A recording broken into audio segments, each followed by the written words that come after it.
Chapter 652, When Did You Become So Close with Her? _5. Mo Chishan looked up at the bright moon and said, I hope they can get married soon. Why? Ni Young was somewhat puzzled. Because then we can be together sooner. Mo Chishan lowered his head and unexpectedly kissed her red lips. The temperature at the corners of his mouth was slightly cool, his lips as thin as paper as though he was kissing an ice cube.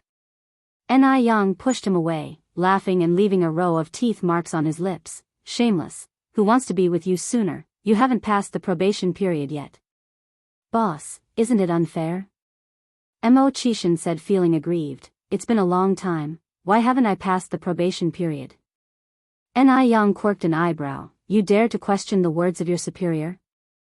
I dare not, I dare not. Mo Chishan surrendered. Whatever you say is right, boss. Ni Young laughed lightly, nodding and said, that sounds more like it. All thanks to you, boss. Ni Young smiled faintly, her lips curling in a shallow dimple. The moonlight shone a layer of soft glow on her body.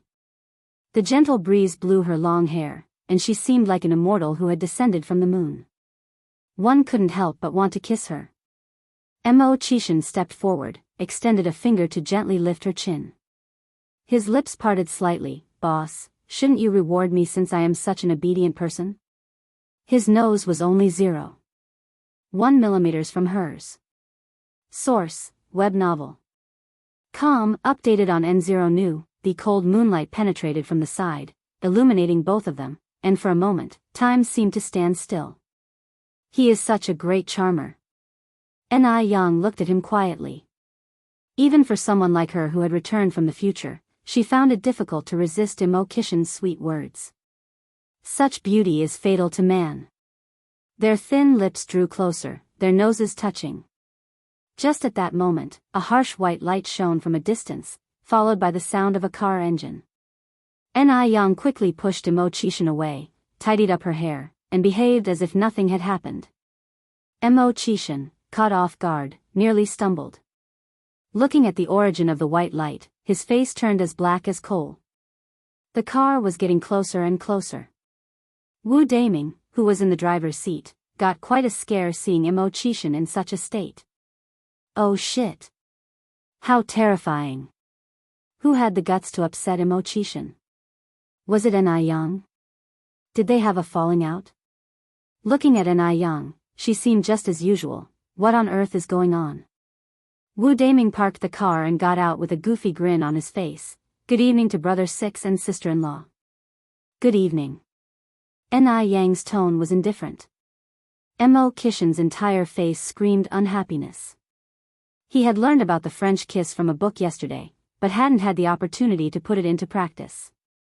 Finally, when there was a perfect chance, 6 brother, what's wrong? When Wu Daming walked up to Mo Chishan, he asked, are you feeling unwell? Mo Chishan forced a smile. I'm fine, I'm very well. Wu Daming scratched his head innocently. Oh, it's good if you're fine, brother 6. Let's go back then. Okay. Mo Chishan nodded. I'll go back first then, see you, big brother Mo. Ni Young waved at Mo Chishan. Mo Chishan then said, light the way for your sister-in-law with the headlights.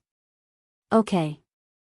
Wu Daming nodded, ran to the car, switched on the headlights, illuminating the road in front of him as bright as day. Watching Ni Yang's figure disappear by the roadside, Mo Chishan then got in the car.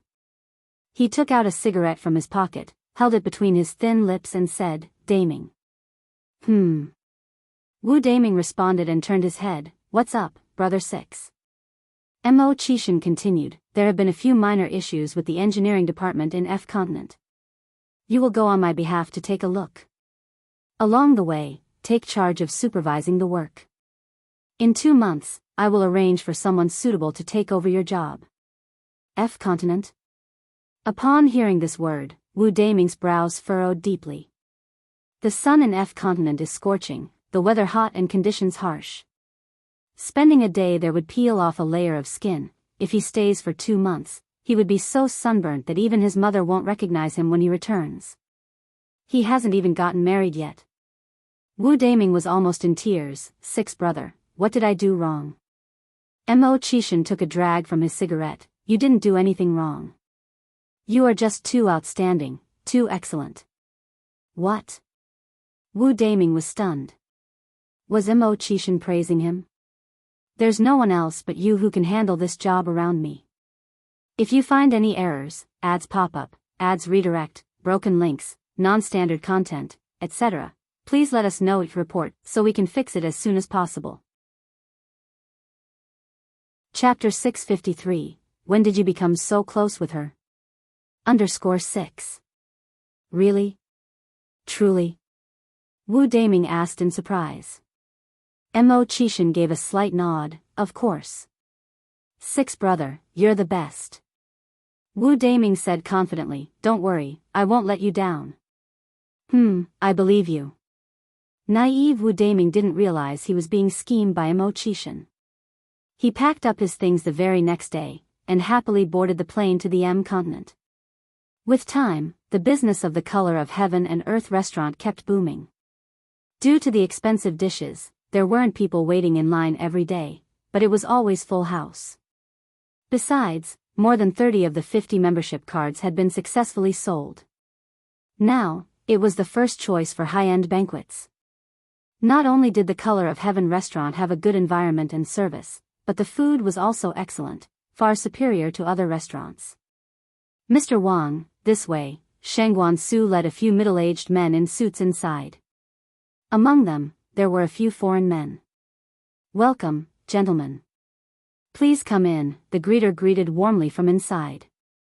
Source, web novel. Com updated on Omicron New. As soon as they stepped inside, they were dazzled. Nobody expected the interior decoration of the restaurant to be so stunning. It exuded an ancient charm everywhere. It gave an illusion of stepping back in time. The man referred to as Mr. Wang exclaimed, when did such a restaurant open in Beijing? I had no idea. The foreign men also gasped in astonishment. This restaurant was simply too stunning. This expression arose spontaneously, without any embellishment. Sheng Guansu said, given that you're not often in the country, it's normal not to know. Mr. Wang turned to Sheng Guansu, asking, who's the owner of this restaurant? Someone capable of opening this kind of restaurant in Beijing must be an influential figure. It seems there is going to be a shift in power in Beijing. Who exactly was this rising star? Sheng Guansu shook his head, I'm not quite sure. Mr. Wang was amazed, is there something you don't know? As the head of the party, if a restaurant loan application is made, it has to be reviewed by Sheng Guansu. Could it be that this rising star didn't apply for a loan at all? There were many families in Beijing who could open restaurants without loans, but they wouldn't be low-key. Sheng Guansu nodded, indeed, it's a shame. Actually, Sheng Guansu was also very curious. Who was this genius who could create such a restaurant and provide such service? One could say that once you visited this restaurant, you would lose interest in others. Mr. Wang continued, who ran this restaurant before? Qin Jitsang, Sheng Guansu answered. Mr. Wang thought for a moment, then said, the young heir of the Qin family? Yes, Sheng Guansu nodded. Mr. Wang smiled. It turned out that this heir of the Qin family studied hotel management abroad, but he was defeated by a nameless individual. Sheng Guansu commented, one should not equate theoretical knowledge with practice. No matter how well you study, it's ultimately just book knowledge. Mr. Wang nodded, you're right. With that, Mr. Wang was even more curious about the mysterious rising star. While they were chatting, they kept walking inside. Please, gentlemen, take a seat over here. A waiter dressed in Han clothing led them to a booth with lanterns. Sheng Guansu said, we're here to discuss business. It might not be convenient downstairs. Can we go upstairs? I'm sorry, sir, but the private rooms on the second floor are fully booked, replied the waiter. What about the third floor? Sheng Guansu asked next. The upstairs is exclusively for VIP customers. The waiter then explained the procedure to become a VIP customer to Sheng Guansu and the others. This was Sheng Guanzu's second visit to the restaurant, and it was the first time he had heard about the VIP system. This VIP system sounded quite fresh, but the membership fees were relatively high.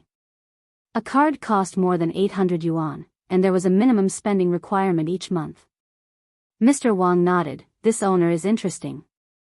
After obtaining a membership, Shangguan Su and his party proceeded to the third floor.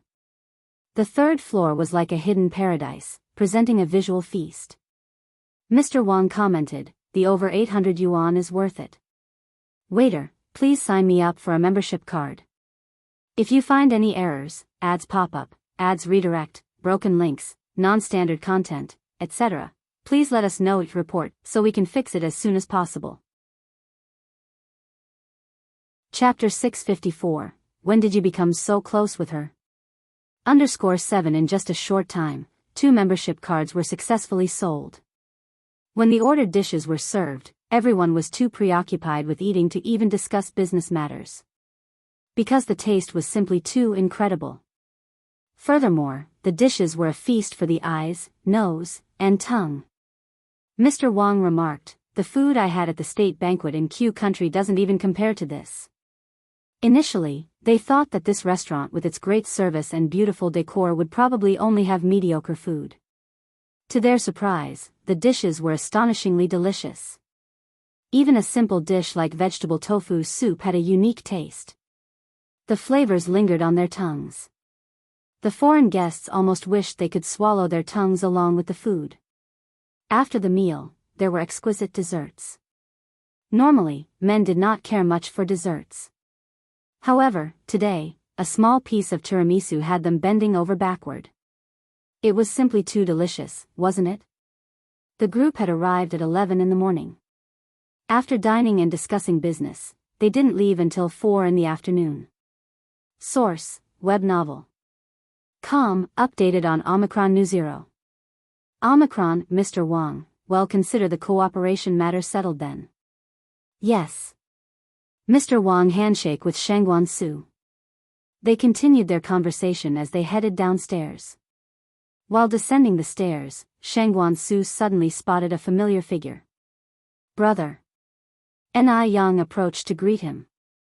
Since the relationship between Shangguan Dehui and Ni Tsuehua had been confirmed, Ni Yang had also started calling him brother.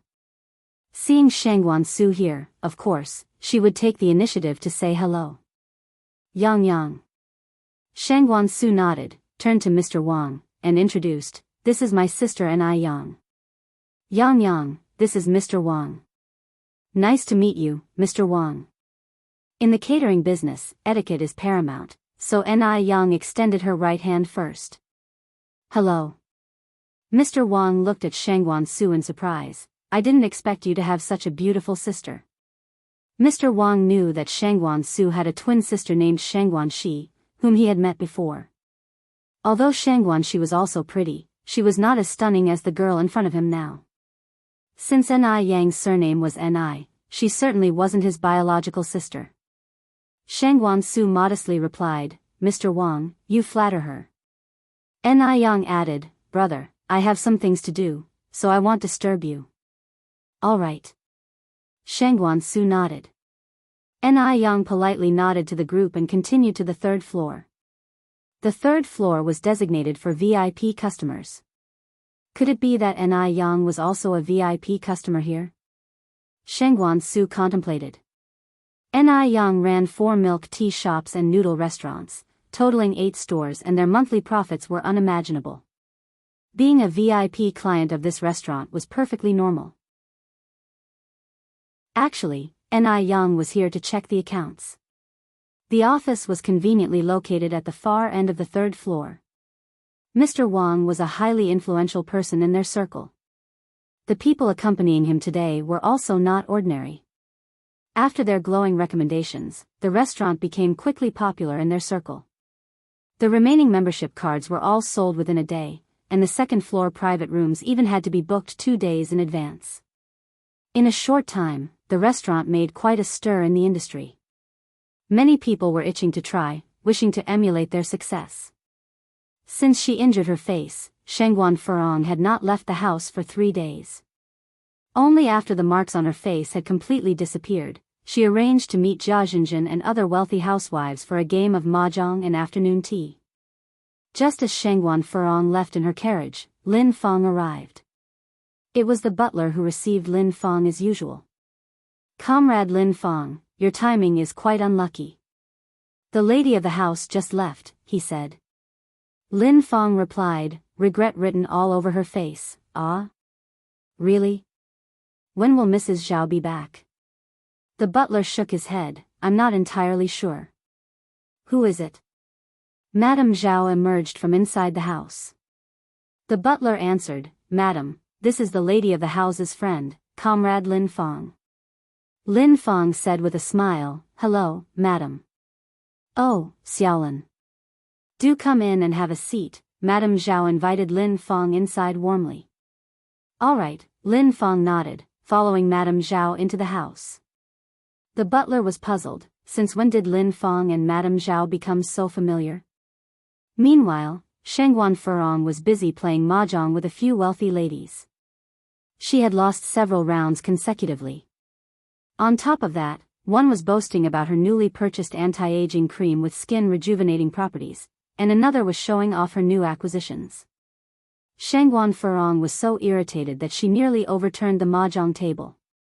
"What's going on with you today, Furong? Your luck is so bad. Are you bothered by something?" Jia Jinjin asked. Shengguan Furong drew a mahjong tile. "I have been dealing with a troublesome matter recently." "What is it?" "Do tell." Jia Jinjin was extremely curious. It was well known that Shengguan Furong held a high status in her home. Neither her mother-in-law at the top nor her husband at the bottom dared to upset her. And now she was having troubles? It was unheard of. Just unbelievable. East wind. Another wealthy lady tossed a mahjong tile into the river and added, "Exactly, do tell us. Perhaps we might be able to help." These people, they're not really interested in helping her. All they're waiting for is a good laugh. Shengguan Furong calmly eyed each person and continued, "Actually, it's not my problem. This issue involves my friend's daughter. She's quite rebellious. At the tender age of 18 or 19, she's already dating and looking to settle down.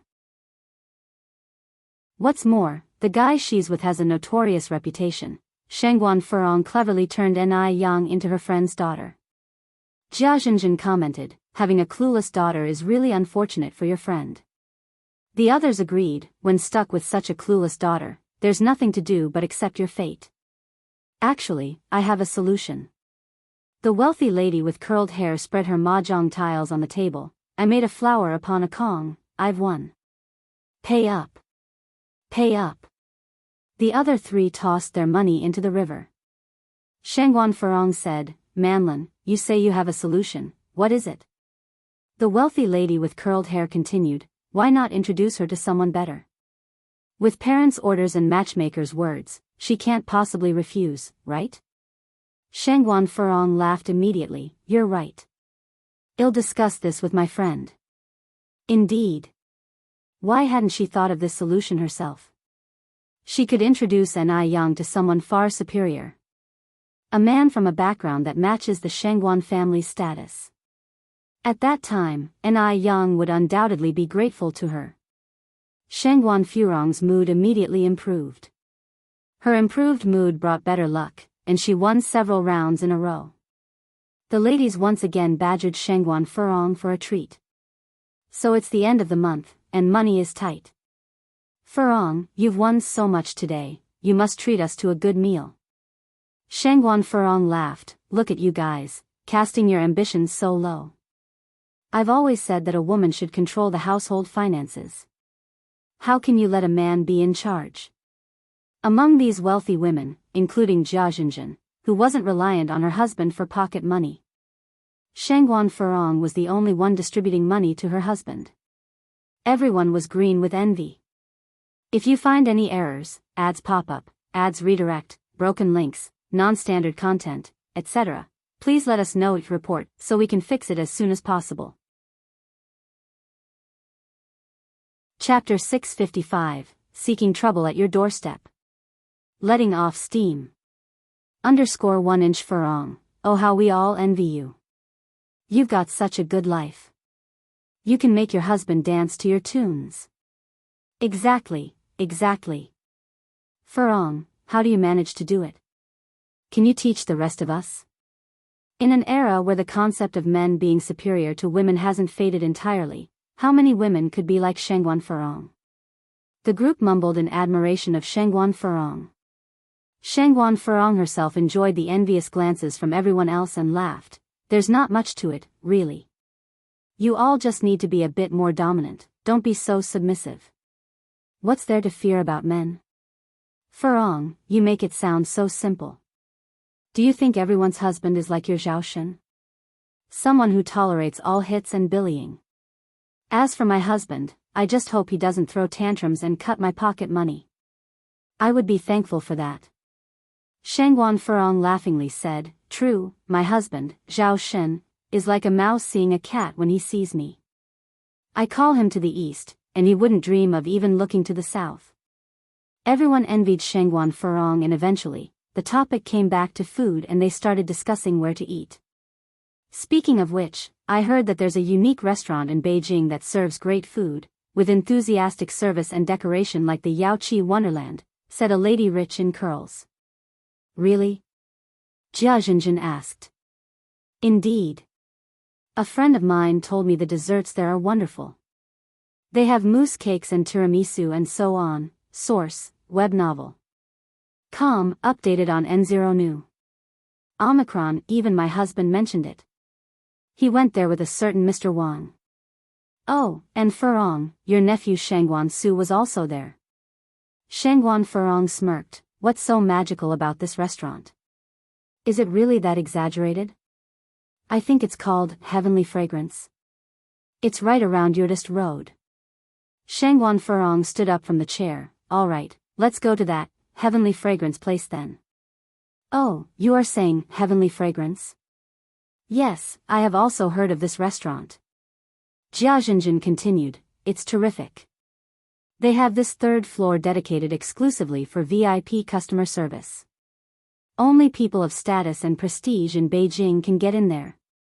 I wish I could get a membership card from them. Shangguan Farong laughed, I've never seen such a restaurant in Beijing. Let's check it out, and maybe also get a membership card. Jia Zhenjin said, but I've heard that the membership cards for Heavenly Fragrance have been sold out. It's impossible to apply now, Shangguan Farong snorted softly, with money, what membership card can't you get? It's just a restaurant, what's the big deal? They left the house and walked towards Heavenly Fragrance together. Heavenly Fragrance is located in the busiest street on Yurdist Road. The signboard carries 4 powerful characters. There were no people waiting outside the door. Shangguan Farong snorted with contempt, wasn't there supposed to be a queue? It seems deserted. Jia Zhenjin laughed, definitely, the so-called Heavenly Fragrance is nothing special. The other 2 also looked unimpressed. So this was the much-hyped Heavenly Fragrance.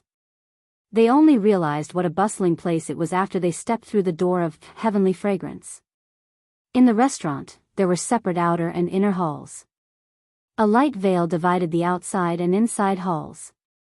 Subtle sandalwood incense was burning in the corner. A young woman dressed in hanfu was sitting before a spectacular pile of leaves, playing a pipa. It felt as alluring as a woman hidden behind her pipa. Though the queue was in the outer hall, the serene environment didn't make it seem crowded or noisy. Instead, it was quite charming and made people linger. Oh my gosh! There really is a queue! Jia Zhenjin exclaimed. This place is so beautiful. Even the waitstaff's clothes look pretty. Even Shangguan Farong was taken aback by the place. It was indeed different from other restaurants. This way, please. Is it a party of 4? A waitress in hanfu approached them. Yes. Shangguan Farong nodded, there are 4 of us. The waitress led them to a table. We'll have to wait a little longer, we are booked on the inside. As soon as they sat down, someone provided them with tea and sunflower seeds. Hey, are these ancient Chinese clothes you're wearing? Jia Zhenjin asked. If you find any errors, ads pop up, ads redirect, broken links, non-standard content, etc. Please let us know your report so we can fix it as soon as possible. Chapter 656, Asking for Trouble at Your Doorstep. Venting Your Anger. _2. This is the Han Chinese traditional costume, the Chiru Hanfu. Jia Zhenjin nodded. Oh, where did you buy this one? It's so gorgeous. It makes her want to buy a set. Our boss had this custom made at a factory. She personally designed the patterns and styles. The traditional Chiru Hanfu has wide sleeves, but we have modified it to narrow sleeves for serving convenience. Your boss is quite proficient. Jia Zhenjin exclaimed. By the way, this is your queue number. The waiter handed Shengguan Furong a white strip of paper. The paper was written number 58. What does this 58 mean? Shengguan Furong asked. The waiter explained, you are the 58th group of customers. There are 57 groups ahead of you. 57 groups are waiting ahead. Shengguan Furong exclaimed in surprise. You must be joking. Even if each group spends half an hour eating, they still have to wait 28 hours. The waiter laughed and said, don't worry, our table turnover rate is quite fast, and the interior is spacious too. Sometimes, when one group finishes, several tables are immediately available. You probably only have to wait for a couple of hours. Shengguan Furong couldn't even wait for 10 to 20 minutes, let alone a couple of hours. Source, web novel. Com, updated on Omicron New Omicron, Shengguan Furong continued. Didn't I hear that you have some kind of VIP membership? Give us each one. With an apologetic look, the waiter said, I'm sorry, comrade, our VIP membership cards are all sold out. Frankly, their staff never imagined that the membership cards, priced over 800 yuan each, would one day be sold out. Even creating a shortage. Shengguan Furong asked again, how much is your membership card each? 888, the waiter replied. 888, to ordinary people, is astronomical, but for the wealthy, it's just a meal money, nothing more. Shengguan Furong pulled out a wad of bills from her wallet. Here, I have 1,600 yuan. Set me up with your membership card. Sorry, comrade, it's not about the money. There are many rich people in Beijing, who can readily offer thousands, but that still wouldn't get them a card. Our restaurant's membership card is limited. We are no longer issuing new ones. Limited edition again. She expected skincare products to be limited editions, but never thought restaurant dining would be limited too. Shengguan Furong pulled out another stack of bills. How about these? The waiter repeated his previous statement. Jia Zhenjin said, young lady, just tell us how much you want, okay? Our Furong lacks nothing, least of all money. The two rich ladies next to her chipped in, that's right. Furong lacks nothing, especially not money. A smile slowly formed on Shengguan Furong's face. Comrades, this isn't about money. Our restaurant only issued 50 VIP cards. If you want to be members, you need to wait and see if anyone returns their cards. Typically, no one returns their cards. Given the booming business of the Gustianxiang, being a VIP customer and dining on the third floor has become a status symbol. In Beijing, it's rare for any high-end restaurant to achieve such popularity. The success of Gustianxiang has disrupted the traditional food market. Frustrated by the membership process, an angry Shengguan Furong asked, do members still need to line up? Not required, the waiter shook his head, we have a designated VIP reception room. Shengguan Furong is the type who wants more when she realizes something isn't easily attainable. Call your manager over. I need to speak with him. The waiter looked at Shengguan Furong and, noting her attire, realized she was no ordinary individual. He begrudgingly summoned the general manager. The general manager is Gu Lanji. She was a talent that Ni Yang had poached from a state-run large restaurant. Hello. Gu Lanji greeted politely. As a general manager, Gu Lanji was not wearing hanfu, but a standard suit, a pencil skirt, and black high heels, with a walkie-talkie on her ear. She gave people the impression of a business elite. I want a membership card. Name your price, Shengguan Furong said to Gulanji. Gulanji raised an apologetic smile. Ma'am, I think there may be some misunderstanding. The memberships of our restaurant are limited. We currently don't have additional spaces. No matter how much money you offer, our answer remains the same. If you find any errors, ads pop up, ads redirect, broken links, non-standard content, etc., please let us know each report so we can fix it as soon as possible.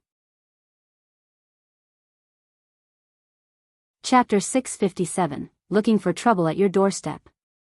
Letting off your steam. _3. Limited edition products, if sold exceptionally, would disrupt the market rules. If the first customer is an exception, and the second and third customers are not, it would offend the customers. If supplied unlimitedly, VIP cards would lose their significance and become cheapened. National Beauty treats all its customers the same. I'm so sorry. Gulanji bowed to Shengguan Furong before turning around and leaving. Shengguan Furong wanted to say something else, but Jia Zhenjin tugged at her arm. Forget it, Furong, I've heard that the VIP card of National Beauty is hard to get. How about we just wait in line for a while? No matter how much Shengguan Furong kicked up a fuss, they wouldn't issue her one. Reluctantly, she sat down. The wealthy woman with curled hair said, Don't worry. My husband has been here with Mr. Wang before, he may be able to borrow a card from a friend. When he gets the card, he'll take you all to the third floor to experience it. Everyone has a sense of curiosity. The VIP lounge on the third floor was touted as something extraordinary, and everyone wanted to experience it. Upon hearing this, Jia Zhenjin's eyes lit up. She clung to the rich woman's arm and said, That sounds great, Ian. We're all depending on you. You must keep your word. Don't sneak over there on your own when the time comes. Zhao Ian laughed, No problem, it's a piece of cake for me. Source, web novel. Com, updated on Omicron New Zero. Upon hearing this, Shengguan Furong felt even more distressed. She was supposed to be the one everyone was fawning over, so how did it become Zhao Ian all of a sudden? No, this can't be. She must also get a VIP card. Only then she could regain her status.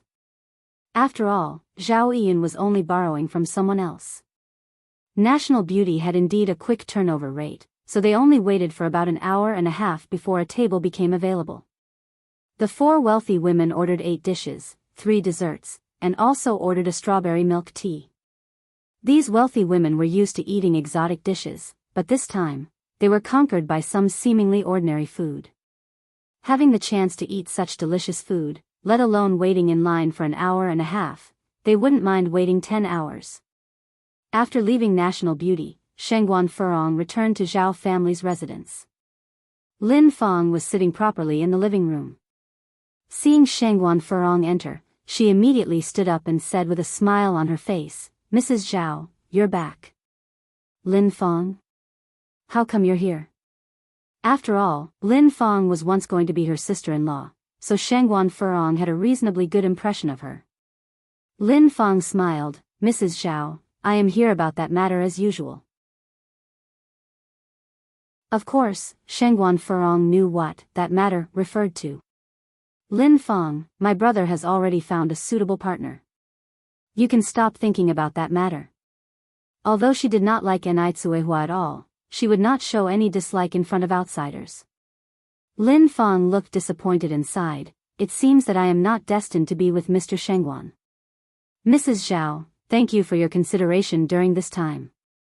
By the way, this is a token of my gratitude. Please accept it. As she finished speaking, Lin Feng put the gift box she was holding on the coffee table. The gift box was light green, very high-end and classy. Shengguan Furong instantly recognized it as the new Ice Skin Jade complexion product. Although it's not the Supreme Edition, it was still a limited edition, take it back. I really can't accept such a gift.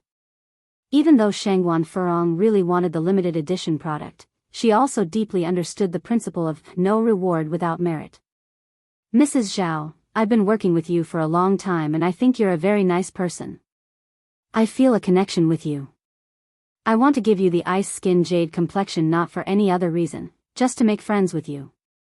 After a pause, Lin Feng added, Mrs. Zhao, you were born noble, and there's a natural grace about your every movement. Being your friend would be my good fortune. Of course, it would be my honor if you accept my gift. Lin Feng's words successfully lifted Shengguan Furong into the clouds. Who doesn't like a little flattery? Of course, in this era, there's no such thing as rainbow farts.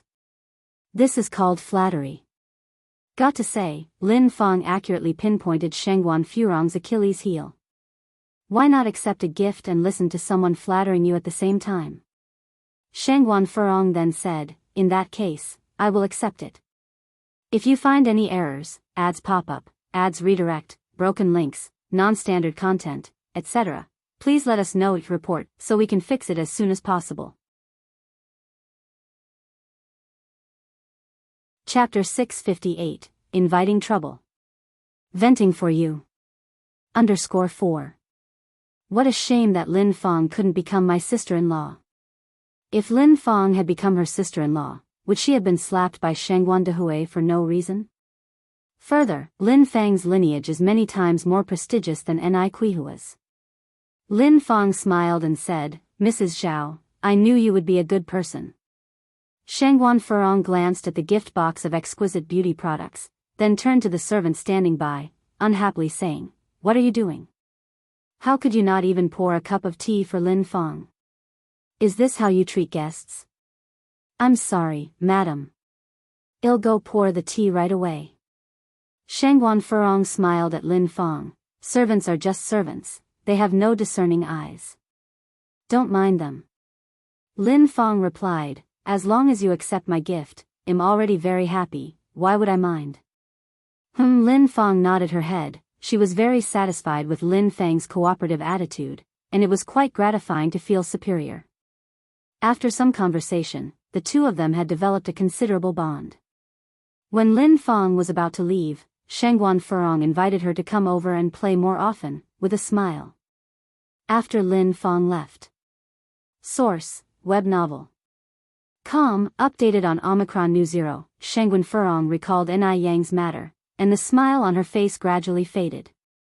She ordered the butler, prepare a list of all the unmarried men in our circle for me. Although the butler was slightly puzzled, he still did as he was told.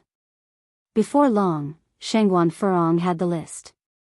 After careful selection, Shengguan Furong finally chose a suitable candidate. She called Zhao Shen over and threw the document at him. What do you think of Qian Weiye? Zhao Shen was somewhat puzzled about Shengguan Furong's remark. Furong, what do you mean? Do you think he would match Ni Yang?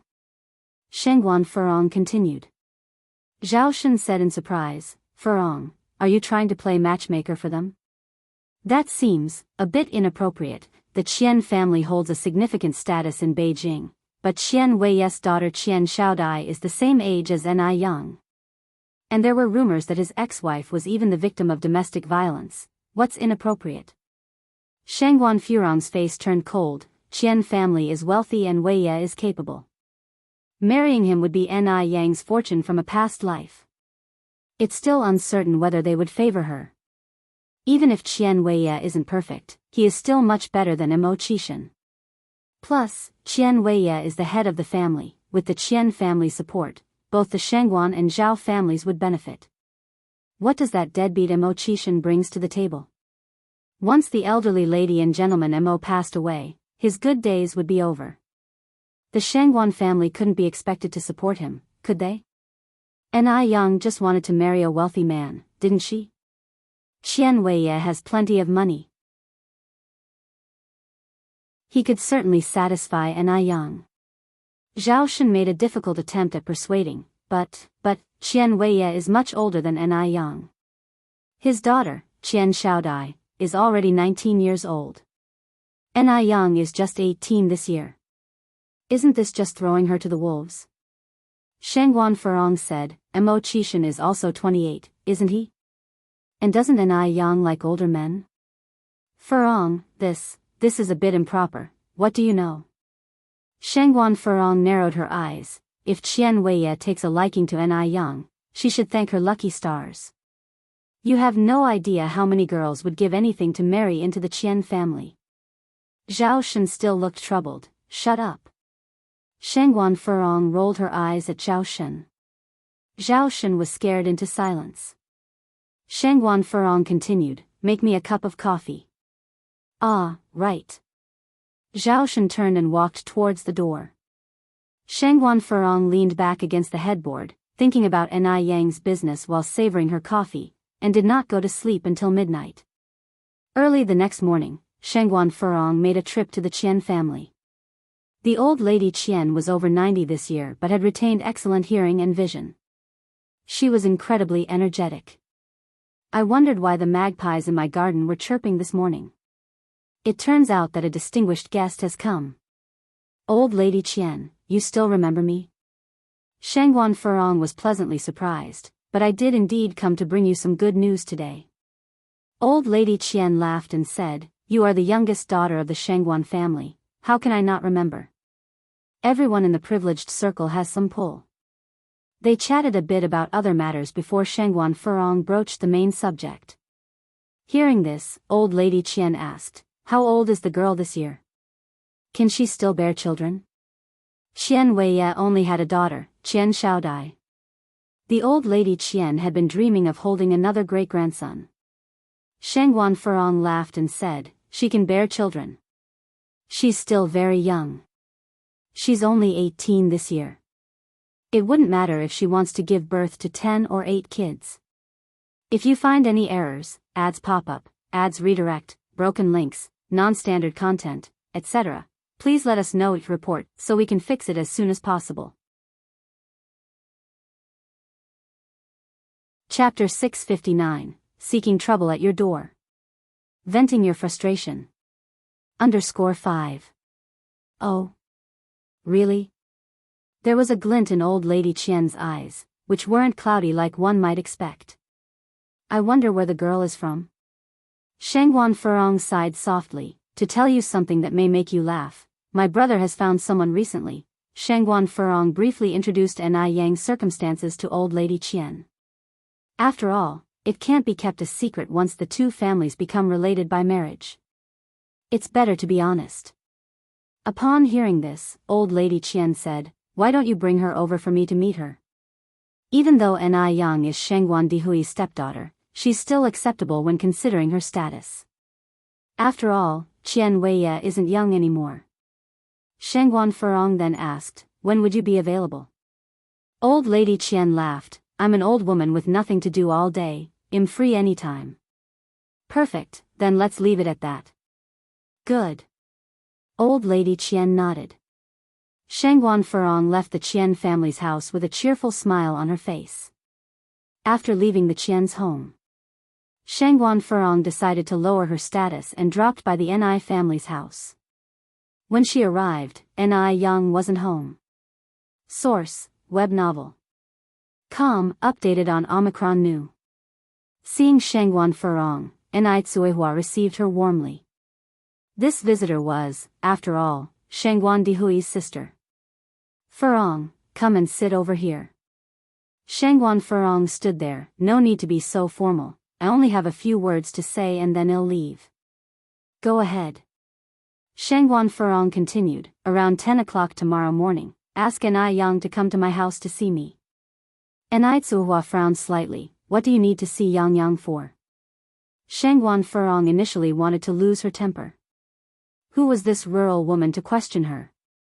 It was already a favor to Ni Tsuehua that she had come here to the countryside. But in the blink of an eye, Shangguan Furong changed her expression and laughed, Sister Dia, look at your questioning, Im Yang Yang's and aren't I?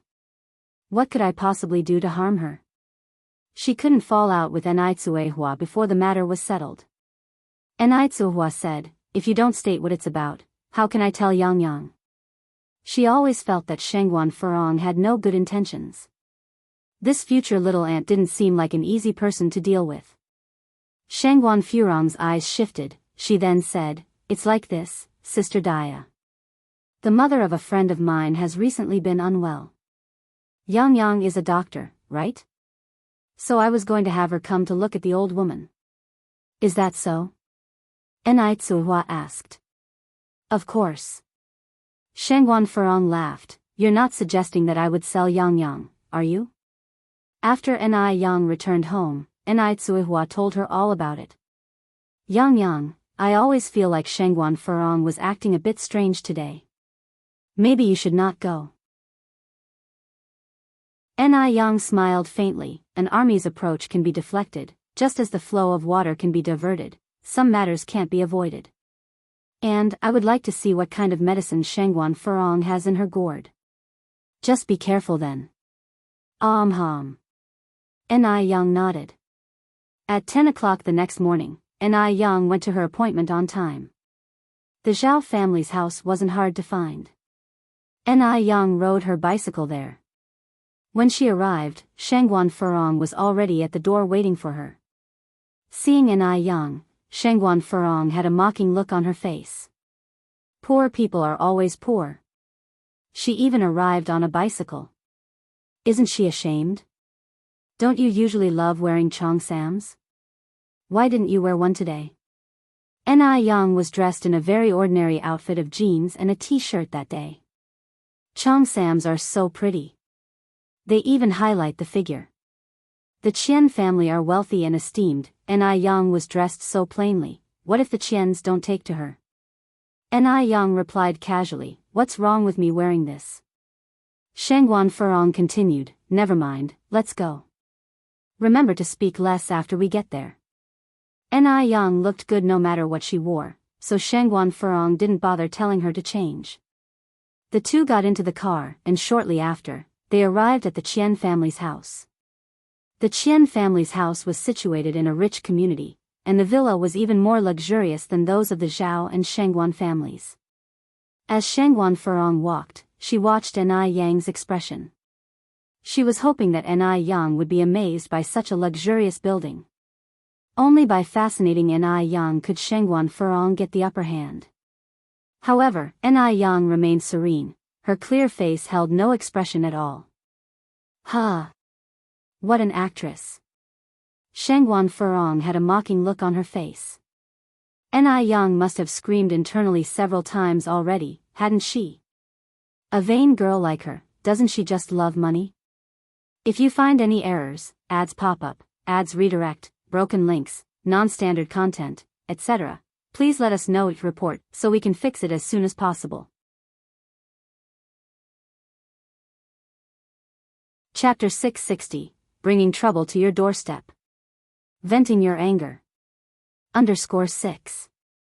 Who knows, she might even be deliriously happy once Qian Weiye takes notice of her. Upon seeing Shangguan Furong bringing Enai Yang, the butler came out to warmly welcome them. Mrs. Zhao is here, please come inside. The two entered the hall. Mrs. Qian and Qian Weiye were sitting on the couch in the living room. Furong is here, please, have a seat. Mrs. Qian promptly stood up from the sofa. Shangguan Furong then introduced, Mrs. Qian, this is my niece, Enai Yang. Yang Yang, this is Mrs. Qian and Mr. Qian. Enai Yang politely greeted, Mrs. Qian, Mr. Qian. The moment Qian Weiye laid his eyes on Enai Yang, he was stunned. Stunning. Incredibly stunning. Qian Weiye was very pleased with Enai Yang and voluntarily introduced himself, Yang Yang, I'm Qian Weiye, you can simply call me Weiye. Enai Yang slightly frowned, I apologize Mr. Qian, but I'm not used to strangers calling me by my nickname. You can just use my full name. Shangguan Furong's face turned cold, she sharply turned towards Enai Yang, flashing her a warning look. Source, web novel. Updated on Omicron New, The Unworthy Girl. She then laughed and said, Mr. Qian, please do not mind. Yang Yang has always been straightforward. Why would I, responded Qian Weiye. The young people these days have their own temperaments. After all, a lifeless fish isn't entertaining, is it? Glad you don't mind. Being as insightful as Enai Yang, she had already figured out Shangguan Furong's true intentions. She turned to her and asked, Aunt Furong, you mentioned there was an elderly person seriously ill here who needed my medical help. Is Mrs. Qian the person you were referring to? Hearing this, the smile on Shangguan Furong's face immediately froze. What is this insolent girl talking about? Mrs. Qian also looked displeased. As one grows old, they pay great heed to such matters. And here Yang was, implying that she was sick. This seemed nothing less than a curse. Yang continued, "Aunt Furong, didn't you tell me Mrs. Qian was seriously ill and bedridden? How come you're speechless now?" Mrs. Qian's face grew angrier with each passing moment. How dared Shangguan Furong deceive her like this? "Shut up!" Shangguan Furong barked, "When did I ever say such thing? If those weren't your words, then why would I bring this medicine box with me?"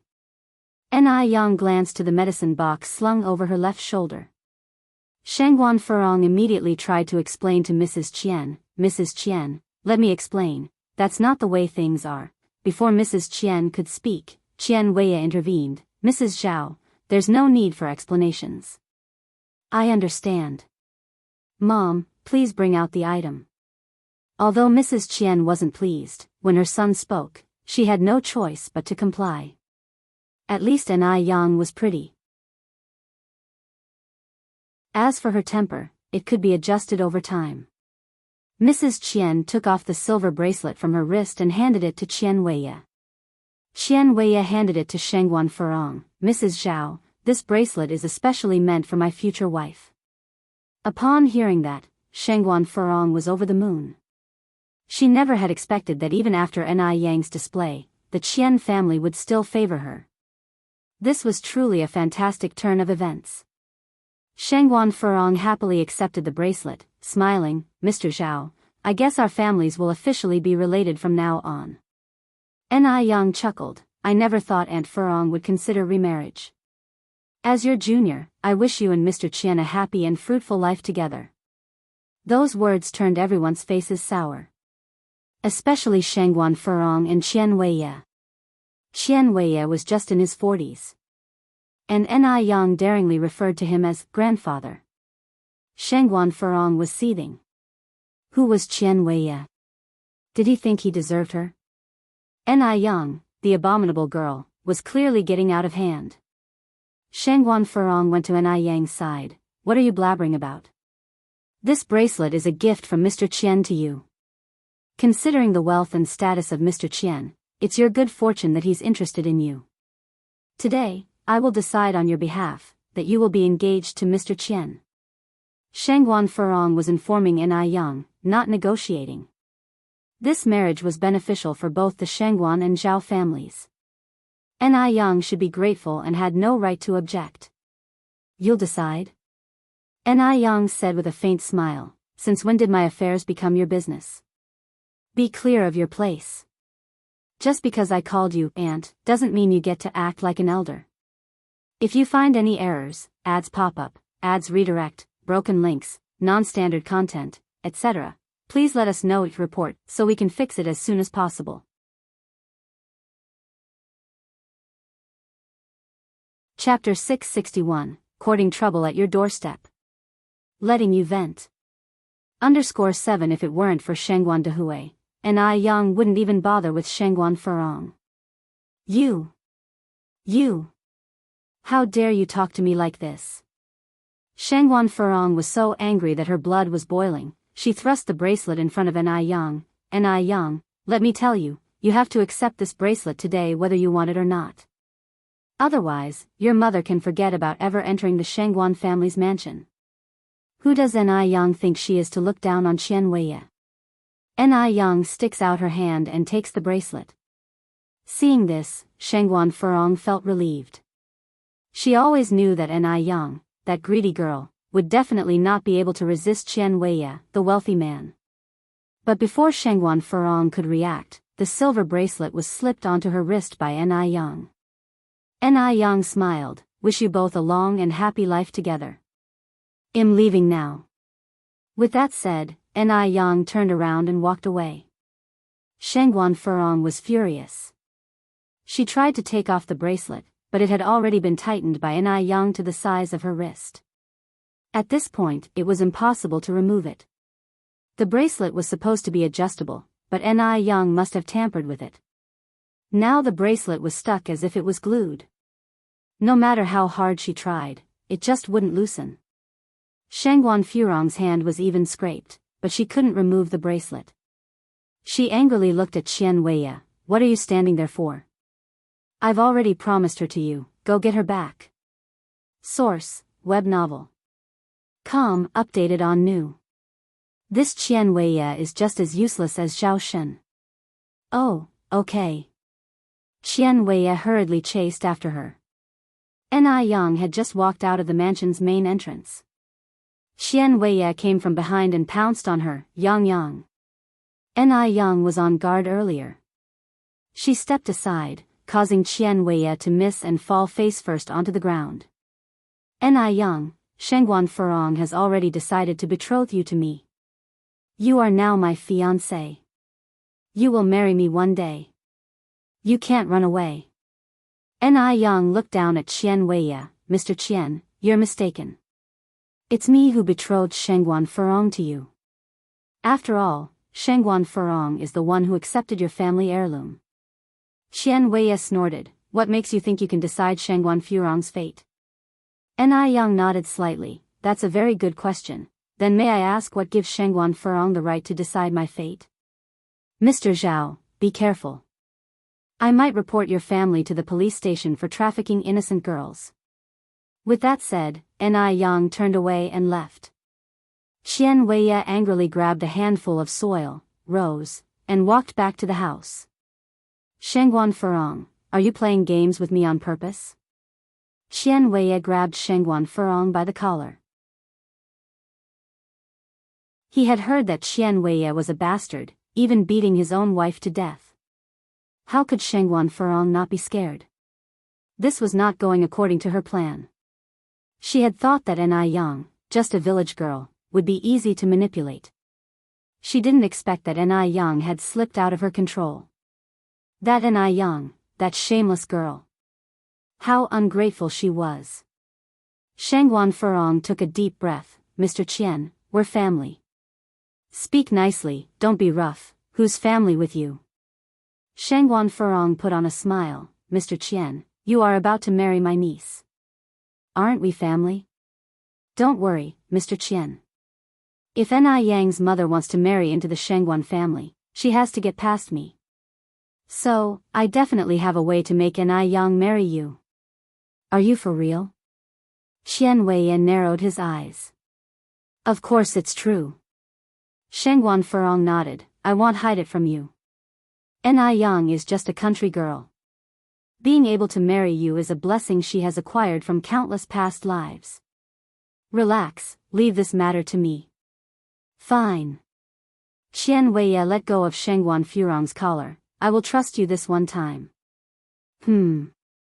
Shangguan Furong continued, just wait for your bride. I assure you I'll get Ni Yang nice and obedient for you, even more so than a kitten. I'll trust you this one time. Just as Ni Yang walked out of the Qian family mansion, a black car drove by her side. After about 10 seconds, the same car came back. The car window lowered, revealing a handsome face. Yang. Brother Mo.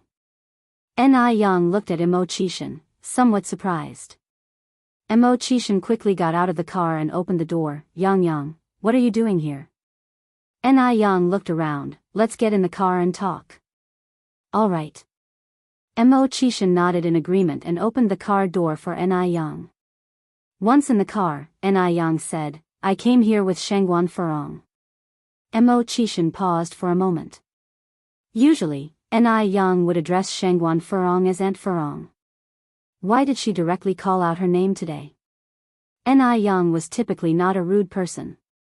Could it be that Shangguan Furong did something to provoke her? Yang, what happened? Did Shangguan Furong bully you? Mo Qishan asked. Ni Yang laughed. She could never bully me. It's just that something quite disgusting happened. Before coming to the Qian family, Ni Yang had truly not thought that Shangguan Furong harbored such intentions. It was absolutely disgusting. Do tell? Mo Qishan asked, turning on the car's music system. Ni Yang briefly explained the situation. She originally had no intention to hide this from Mo Chishan. Mo Kishan's eyes darkened, containing a hint of monstrous rage, emitting a dangerous aura. He had initially not wanted to stoop to Shangguan Furong's level. After all, she was just a scheming, malicious woman. But Shangguan Furong should not have involved Ni Yang. Now, he wouldn't be polite to her anymore. Mo Kishan's hand on the steering wheel tightened gradually, his knuckles turning slightly pale. If Ni Yang were an ordinary girl, she might have already fallen victim to Qian Wei's harassment. The mere thought of Ni Yang nearly being bullied made Mo Chishan feel suffocated. He tried to suppress the anger welling up inside him, and spoke softly, "Boss, I will avenge you for this." His voice was quiet and calm, but it carried an unsettling aura. Ni Yang raised an eyebrow slightly. "Oh? Really?" "No." Mo Chishan lightly pinched her nose. Ni Yang leaned slightly towards him and hugged him. "Brother Mo, you're so nice." Mo Chishan hugged her back. "Thank you for the praise, boss." The hug only lasted for a few seconds. Ni Yang let go of him, rolled up his sleeve to reveal his glittering robust wristwatch. "It's already past 11. Brother Mo, should we go for lunch?" "Sure." Mo Chishan nodded. "Where do you want to go?" Ni Yang continued. "I suddenly feel like having stinky tofu and crossing the bridge noodles. Would you like to join?" "Sure. It's been a long time since I last had these." They went to a street of diners, had lunch, and then went to a movie. Finally, Mo Chishan drove Ni Yang home. In the end, the luxury car stopped in front of a business building. Mo Chishan got out of the car. His originally smiling face was now solemn. His thin lips pressed together, and his eyes held a stormy hue, causing everyone around to feel anxious. What's wrong with the gentleman today? How terrifying. Mo Chishan made his way to the top floor and opened the door of his office. He sat on the leather boss chair, loosened his tie, and finally picked up the phone. "Bring Qian Wei to me. And tell Morris to prepare a dossier on the Zhao family and Shangguan Furong for me right away. If you find any errors, ads pop up, ads redirect, broken links, non-standard content, etc., please let us know it report so we can fix it as soon as possible." Chapter 662, The Show Begins. _1 Upon finishing his sentence, Mo Chishan hung up the phone. His face, usually stone-cold, appeared to be enveloped by an impenetrable layer of ice. Shangguan Furong on the other end was still unaware of all that had taken place. After leaving the Zhao family, she had made her way to the Shangguan family residence. Shangguan Furong rushed into the living room, and upon not seeing her mother, asked one of the servants, "Where's Mum?" "The dowager is resting in her room," the servant replied. Shangguan Furong immediately began ascending the stairs, knocking on the door loudly. "Mum! Mum! Mum!" A moment later, her mother appeared, wrapped in a robe. "What's the rush all about?" Shangguan Furong replied with a smile, "I've brought good news, of course." "And what good news could you possibly have?" The dowager stepped aside to allow Shangguan Furong in the room. Shangguan Furong then said, "Mum, I've found Ni Yang a great potential match." The dowager furrowed her brows slightly. "What did you say?" "I said, I found a good family that matches our status in the Shangguan family for Ni Yang," Shangguan Furong repeated. "The Qian family holds notable prestige, and Qian Wei is the head of the family." Source, web novel. Com, updated on New Zero. The dowager had no reason to object. As long as the dowager is on board, Ni Yang would have to agree. "Yang already has a boyfriend, there's no need for you to meddle," the dowager expressed her displeasure. "You're talking about Mo Chishan?" A dismissive look flashed across Shangguan Furong's face. "You're well aware of Mo Chishan's reputation." "Mum, rest assured, this time, I've truly found a good man for Ni Yang. He's leagues better than Mo Chishan." "Furong, did your brother's slap not wake you up the last time?" The dowager looked at Shangguan Furong. Mention of the slap made Shangguan Furong's expression turn cold. She had not even held the incident against Shangguan Dehui, yet their mother was bringing it up again. Wasn't this deliberately meant to humiliate her? Mum, I've been thinking of you all as my family, that's why I've been running around trying to find Ni Young a good match. But all you do is dismiss my goodwill as worthless. The dowager sighed, Furong, if you truly cared about our family, you'd keep your nose out of where it doesn't belong. With her grandchildren all grown up and Shangguan Dehui having found his own happiness, all that the dowager wanted now was to live out her remaining years in peace. Why was Shangguan Furong always stirring up trouble instead of living a quiet life? Why did she have to give birth to such a daughter? How is this meddling? I'm doing this for our family's good. Do you think I like meddling in Ni Yang's affairs? If it weren't for the fact that Ni Tsuehua was marrying Shangguan Dehui, she wouldn't even spare Ni Yang a glance. Lin Fang was so eager to marry into a rich family, yet she didn't introduce Qian Weiye to her. In the end, not only did she gain nothing, but she also stirred up a lot of trouble. What a thankless world this was. Shangguan Furong continued, Mum, the person I'm introducing to Ni Yang is Qian Weiye. You're acquainted with Lady Qian too. And Qian Weiye agreed to this match. Now, we're only waiting for your approval. As long as you give the go-ahead, there's nothing Ni Yang can complain about. After all, she's just a country girl. Qian Weiye taking a liking to her is an unimaginable stroke of luck. What? The dowager turned pale with rage, her breathing labored. What did you say? Qian Weiye. Do you have any idea how old Qian Weiye is this year? Shangguan Furong, you've gone too far. What's wrong with Qian Weiye? Aren't they just a bit older than Ni Yang? Aside from the age gap, how is Qian Weiye not superior to Mo Qishan? Mum, Ni Yang isn't your biological granddaughter, why are you protecting her so much? Given her background, marrying Qian Weiye would be a stroke of good fortune. Although Ni Tsuehua was going to marry Shangguan Dehui, the relationship between Ni Yang and the Shangguan family was still not close. If it were Shangguan's biological granddaughter who was to marry Qian Weiye, that would definitely not have been suitable. After all, whoever Qian Weiye marries essentially becomes his concubine. The dowager trembled all over. Shangguan Furong had gone too far. This was outrageous. She was already seething with anger after hearing these words. How would Ni Yang react if she heard them? Shangguan Furong continued, Mum, you're not a fool. You know exactly what the pros and cons are. If Ni Yang marries Qian Weiye, our Shangguan family are the ones who will benefit. If Ni Yang were to be with Mo Qishan, everyone would only end up laughing at the Shangguan family's expense. If you find any errors, ads pop up, ads redirect, broken links, non-standard content, etc., please let us know each report so we can fix it as soon as possible.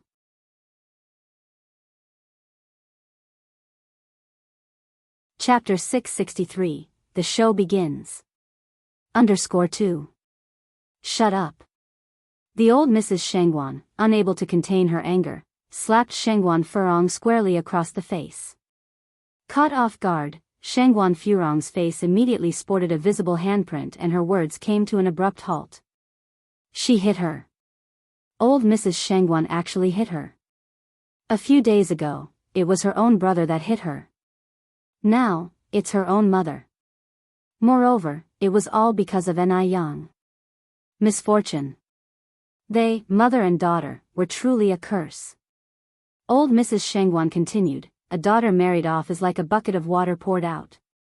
You have no right to interfere in Ni Yang's affairs. Old Mrs. Shangguan really didn't want to speak so harshly to Shangguan Furong. After all, in her eyes, her children were all equal. But Shangguan Furong was just too excessive. Source, web novel. Com, updated on Omicron New. 0, Mother, what did you say? Shangguan Furong looked at old Mrs. Shangguan in disbelief. I said a daughter married off is like a bucket of water poured out. Can't you understand me? Old Mrs. Shangguan continued, before, your brother indulged you, no matter how excessive you were, he wouldn't grudge you. But this time it's different. Furong, I hope you can recognize your position. You're 36 years old, not 16. Can you think about the consequences before you speak or act? Staring at old Mrs. Shengguan, Shengguan Furong looked as if she was seeing a stranger. 36 years. This was the second time old Mrs. Shengguan had spoken such harsh words to her. The other time was on the way back from Ni Hua's home. Everything I did was for the Shengguan family. Shengguan Furong cried hysterically, fine. It's my fault. I'm meddling in others' business. Okay.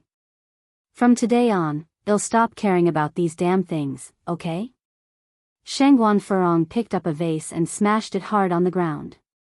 Crash, shards flew in all directions.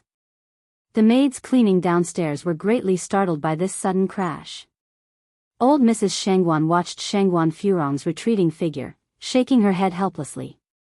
This child is getting more and more irresponsible, and the real hardships are yet to come. Shengguan Furong, covering her left face, made her way downstairs. The passing servants, seeing her like this, dared not to approach and ask what happened. Just then, Shengguan Shi returned from outside. Aunt, what happened to you? Get out. Shengguan Furong, still enraged, pushed Shengguan Shi away. Caught off guard, Shengguan Shi was pushed to the ground, hitting her head on the corner of a table. Miss, are you all right? The servants rushed over and helped Shengguan Shi up. I'm fine. Shengguan Shi, supported by the servant, stood up and rubbed her nape. What happened to my aunt? The servant pointed to the ceiling and whispered, it seems like there was some disagreement between the miss and old madam, huh? Shengguan Shi frowned slightly, ignoring her headache. She ran upstairs immediately. Upstairs, old Mrs. Shengguan sat on the sofa, her face filled with worry. She was reflecting on herself. It was she who had spoiled Shengguan Furong. It was she who hadn't taught Shengguan Furong well. Grandma. Shengguan Shi sat down next to old Mrs. Shengguan. Xiaoxi. A forced smile appeared on old Mrs. Shengguan's face. Shengguan Shi tried to break the news gently. Grandma, I just saw my aunt leaving in tears. What happened between you two? Old Mrs. Shengguan sighed, recounted the whole story to Shengguan Shi. Hearing this, Shengguan Shi was shocked. It's horrifying. What kind of person is Qian Weiya? A scumbag who even beat his wife to death. What Shengguan Furong did was like pushing Ni Yang into a flaming pit. How could my aunt do such a thing? Shengguan Shi frowned. Yang must be very angry now. We must not let my aunt affect Aunt Dia and Dad's relationship. After all, it was not easy for Dad and Aunt Dia to finally be together. Exactly. Old Mrs. Shengguan agreed. Xiaoxi, it's good that you are back. Let's go to Aunt Dia's house together and explain everything to Aunt Dia and Yang properly. Okay. Shengguan Shi nodded. Under the cover of night, they took a car to the Ni family home. When they arrived, the Ni family was having their meal. The whole family were gathered around the table, laughing and dining, creating a harmonious atmosphere. Aunt Dia, Aunt Ni, Yang. Shengguan Shi greeted them politely. Grandma, Sister Xiaoxi, why are you here? Ni Yang stood up in surprise. Yang, we, the Shengguan family, have wronged you. Old Mrs. Shengguan walked over, holding Ni Yang's hand with an apologetic face. We made you suffer such injustice. If you find any errors, ads pop up, ads redirect, broken links, non-standard content, etc., please let us know your report so we can fix it as soon as possible.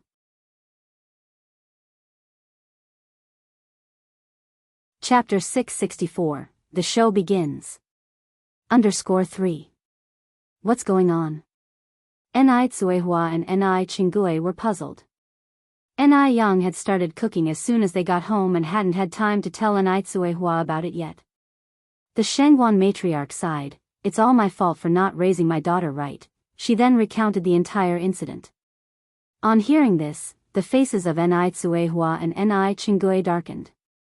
Hadn't Shengguan Furong overstepped her bounds? She had even set her sights on Ni Yang. The one consolation was that the matriarch of the Shangguan family was reasonable. If the Shangguan matriarch and Shangguan Furong were of the same breed, then the Shangguan family would be no different from a den of beasts. The Shangguan matriarch continued, "It's my fault for not raising my daughter properly. Rest assured, Ni Yang, I will make Furong apologize to you personally. You deserve an explanation." Since the Shangguan matriarch was so reasonable, Ni Yang naturally wouldn't be petty. After all, the matriarch hadn't been aware of this situation before. If the situation had been encouraged by the Shangguan matriarch herself, then Ni Yang would never forgive her. All in all, this matter had nothing to do with the Shangguan matriarch. As long as Aunt Furong sincerely apologizes and changes her ways, we can pretend like nothing happened. However, if she keeps on the same course, don't blame me for being disrespectful. Source: web novel. Com, updated on new. These last words seem to be a polite but firm warning. Although Ni Yang had decided not to push the matter further, she was not the type to suffer in silence.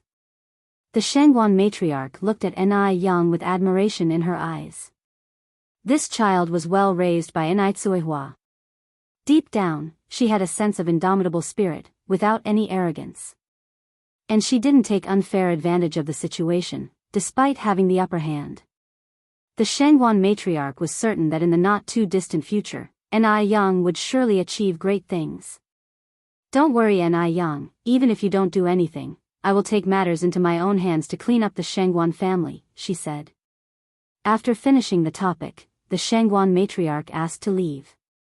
Ni Tsuehua said, "Aunt, it's late already. If you and Xiaoxi don't mind that we've already started eating, why don't you stay and have dinner with us?" Shangguan, she responded excitedly, "Sounds great, Aunt Dia. I love the food at your house." She had been worried that Ni Tsuehua might take her anger out on them because of Shangguan Furong's behavior. However, it seemed that Ni Tsuehua was not the unreasonable type. The Shangguan matriarch replied modestly, "Dia, we appreciate your hospitality." Ni Tsuehua brought in 2 new sets of bowls and chopsticks. "We're all family. There's no need for you to be so polite, Aunt." Ni Yang silently stood up, planning to head into the kitchen to whip up a couple more dishes. She had prepared just enough food for 3 adults and 1 child, but now with 2 more people, they would inevitably come up short. "Ni Yang, where are you off to?" Shangguan, she quickly noticed Ni Yang's movements. Ni Yang replied, "I'm going to cook a few more dishes." "Can I come with you?" Shangguan, she put down her chopsticks, "This way I could pick up a few tricks." "Sure." Ni Yang nodded. They both headed to the kitchen. Shangguan, she learned quite a few helpful cooking tips by following Ni Yang around. Qian Weiye was led to the top floor of a business building. A figure was seated on the boss chair with his back to him, revealing only an imposing silhouette. Even just the silhouette was enough to strike fear into anyone who saw it. This was an instinctive fear. After all, this man was the famous Mr. Mog. Qian Weiye's hands were shaking as he took a handkerchief out of his pocket. He was wiping his forehead, but sweat just kept pouring out, like an endlessly proliferating weed. "Mr. Qian, please sign this." Morris placed a document on the desk in front of Qian Weiye. Reading what was on that document, Qian Weiye's knees gave out and he landed on the floor. "Mr. Mog, I beg you, please spare me and the Qian family." He had no idea how he had offended this influential figure. With him in Mr. Mog's sights, it seemed that the Qian family was in trouble. "Do you know why you offended Mr. Mog?" Morris squatted down and patted Qian Weiye's face lightly. I don't know, because you offended someone you should never have offended." Morris explained in fluent Chinese, "You're so lowly, yet you dare to covet things above your station. You aspire to possess our lattice attention? Lady Mog? If you find any errors, ads pop up, ads redirect, broken links, non-standard content, etc., please let us know, report, so we can fix it as soon as possible." Chapter 665, The Show Begins. _4. This left Qian Weiye even more stunned. I didn't. I haven't even seen Mrs. Mogg. How could I be a toad trying to eat swan meat? Mr. Mogg, you must see clearly. This is a disaster out of nowhere. Xian Weiye felt he was even more wrong than Do Yi. Think about it again, Morris said, increasing the force in his hand. Xian Weiye was shaking all over. He thought to himself, who on earth was Mrs. Mogg? Xian Weiye lost his wife many years ago. He couldn't help but attract other women in his everyday life, but most of them were ordinary girls who he pacified very well afterward. Could it be? Xian Weiye felt a chill in his heart. Wouldn't the so-called Mrs. Mogg be Ni Yang? Ni Yang was beautiful. Xian Weiye has seen countless women, but never seen such a distinctive one. It was normal for Mr. Mogg to become her suitor? Could it really be her? Xian Weiye gulped. The more he thought about it, the more frightened he became. Source: web novel. Com updated on Omicron knew that Shengguan Furong really ruined him. Mr. Mogg, I am truly sorry. I have no eye for treasure. I am a toad who wants to eat swan meat. I didn't know Ni Yang was your wife. Please let me go. I promise this will never happen again. Xian Weiye was very repentant about his behavior, crying bitterly. You wanna next time? A cold voice came from the front as if it could freeze one's flesh and blood. It seems the real Mrs. Mogg is indeed Ni Yang. I didn't guess it wrong. Xian Weiye froze in fear, and immediately started slapping his face. No, no, no. Mr. Mogg, I was wrong. I didn't mean that. I'm just a worthless creature. I'm a beast, please don't stoop to my level. In no time at all, Xian Weiye had slapped himself into a pig's face. His face was full of handprints. The man turned his back to him and extended his hand to his assistant. Realizing, the assistant immediately handed him a cigar and a lighter. Click. The sound of the lighter echoed in the air, and smoke rose in front of him, as if a layer of snow had been laid around him. Xian Weiye crawled to him, knelt on the ground, and mumbled unclearly, Mr. Mogg, please forgive this beast. This beast will never dare again. The man withdrew his disgusted foot, took a slow puff of smoke. Go and apologize to Yang Yang, ask her to forgive you. Okay, okay. Xian Weiye immediately got up from the ground and ran outside. Only then did the man turn his head, revealing a sharp-featured face, a cigar hanging at the corner of his thin lips, looking at Morris by his side. Morris quickly understood and turned to follow Xian Weiye. Morris, who had been following him for a long time, naturally understood what he meant. If Xian Weiye had turned his head back at that moment, he would have realized that the renowned Mr. Mogg was actually despised by everyone. Mo Qishan. Mo Qishan then reached out to Marcus. Where are the files on the Zhao family and Shengguan Furong? Here, answered Marcus respectfully, handing over the files. How handsome the master looks when he's furious for his woman. Marcus was extremely excited.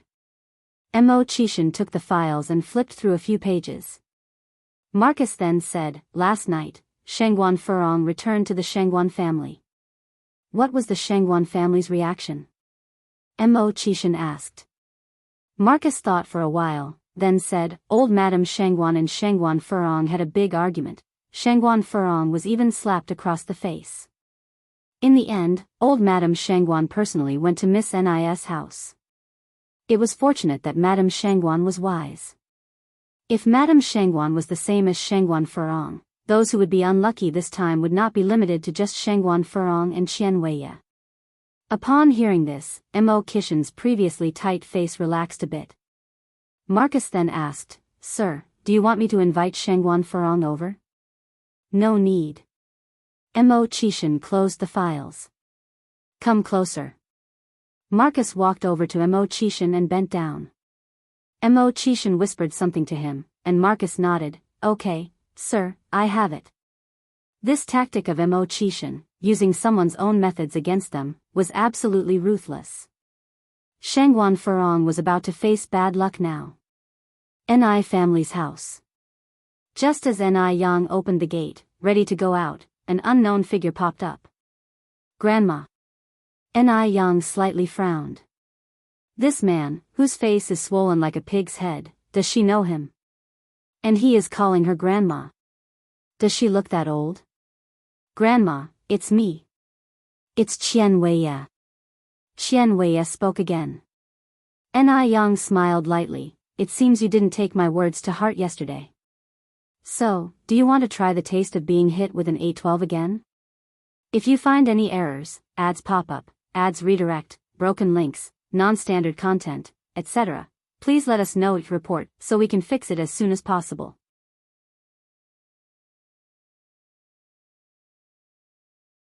Chapter 666, The Show Begins. _5. No no no. Qian Weiye shook his head immediately, knelt on the ground with a thud, picked up a thick vine from the ground and held it in his hand. Granny, I'm here to apologize. Sorry, Granny. I was blind before, a toad craving after swan meat. I will never dare to do it again. I beg your mercy, please spare me this time. Yang slightly squints her eyes. What is happening? Why did Qian Weiye change his behavior? Could it be Mo Kishan's work? Interesting. Yang picked up the vine with a faint smile. In fact, Qian Weiye is not entirely to blame for this. After all, it was Shengguan Furong who took the initiative. By law, Qian Weiye can be considered an accomplice at most. Qian Weiye, you haven't been shy of forcing yourself on innocent girls in the past, have you? No, no. Qian Weiye shook his head immediately. I swear, Granny. I have never forced anyone, all those women were with me voluntarily.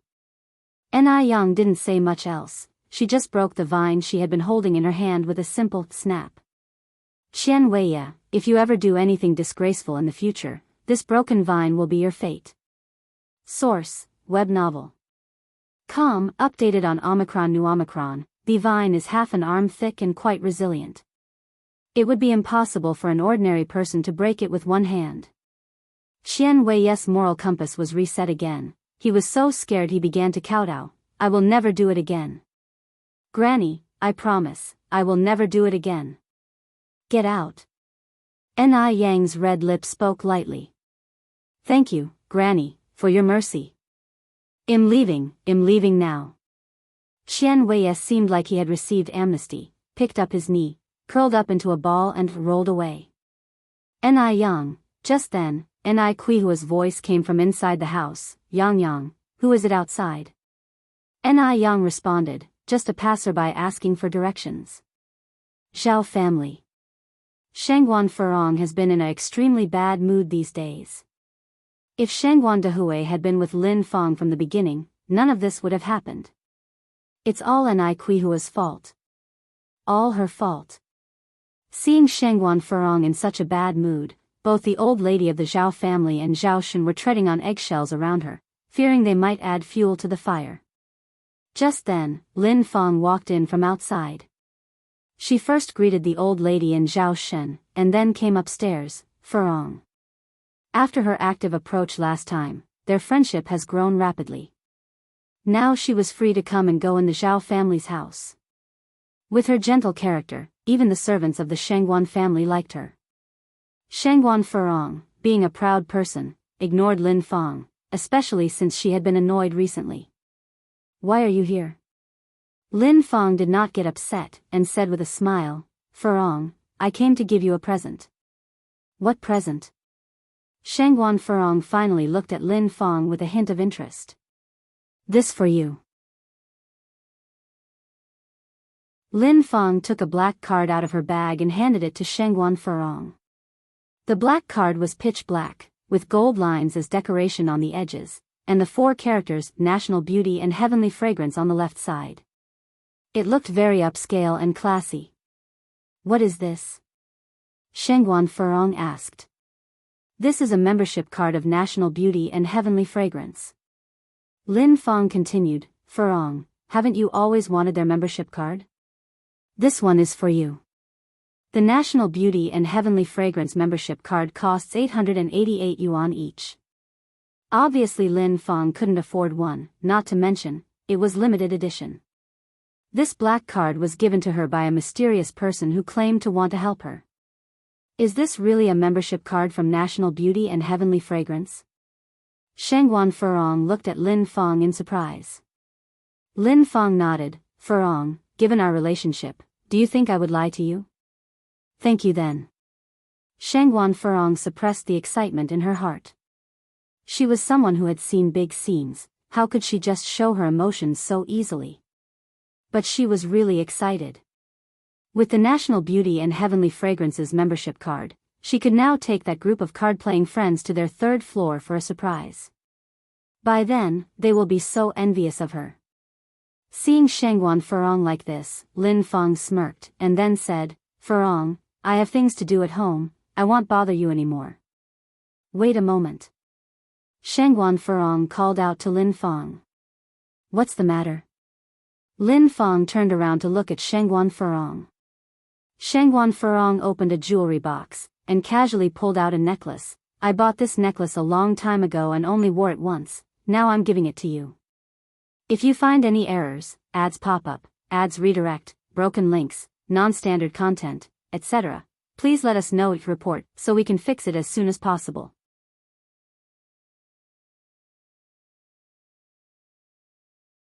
Chapter 667, The Show Begins. _6. Lin Fong declined. Furong, I can't accept it. I only gifted you the membership card because I felt we had a strong connection, not because I'm after your stuff. Just take it. Shangguan Furong was not one to be petty. Helplessly, Lin Fong accepted it. After Lin Fong left, Shangguan Furong also departed the Zhao household. With Shangguan Furong's departure, the atmosphere in the Zhao house instantly lightened. The smile had returned to Grandma Zhao's face. Lin Fong, who had previously left, returned moments later. This time, she held a thermos to her hand. Grandma, I heard you often have headaches. I made you some gastrodia chicken soup specially. It's very good for the head. Lin Fong removed the lid from the thermos and ladled out a bowl of soup for Grandma Zhao. Thank you, Xiaolin. The old lady accepted the soup with a face full of smiles. As the matriarch of the Zhao family, was she lacking in chicken soup? What she lacked was a gesture of kindness. Shangguan Furong had never once shown such filial piety. Lin Fong was really wonderful. She was kind, gentle, and understanding. Source, web novel. Com, updated on N0 new Omicron, WHY hadn't Zhao Shen met such a good person? Grandma, Furong and I are good friends. Making you a bowl of soup is no big deal, I just hope you don't mind, Lin Fong said. Look at you, talking like that. I'm more than happy to have it. Why would I mind?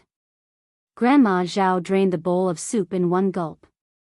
The taste of the gastrodia was slightly bitter, so Lin Fong promptly handed over a piece of honey loquat. Grandma Zhao took it, laughing. Xiaolin, you're a really thoughtful child. Lin Fong replied, maybe because I'm used to being around children a lot. I've got used to it.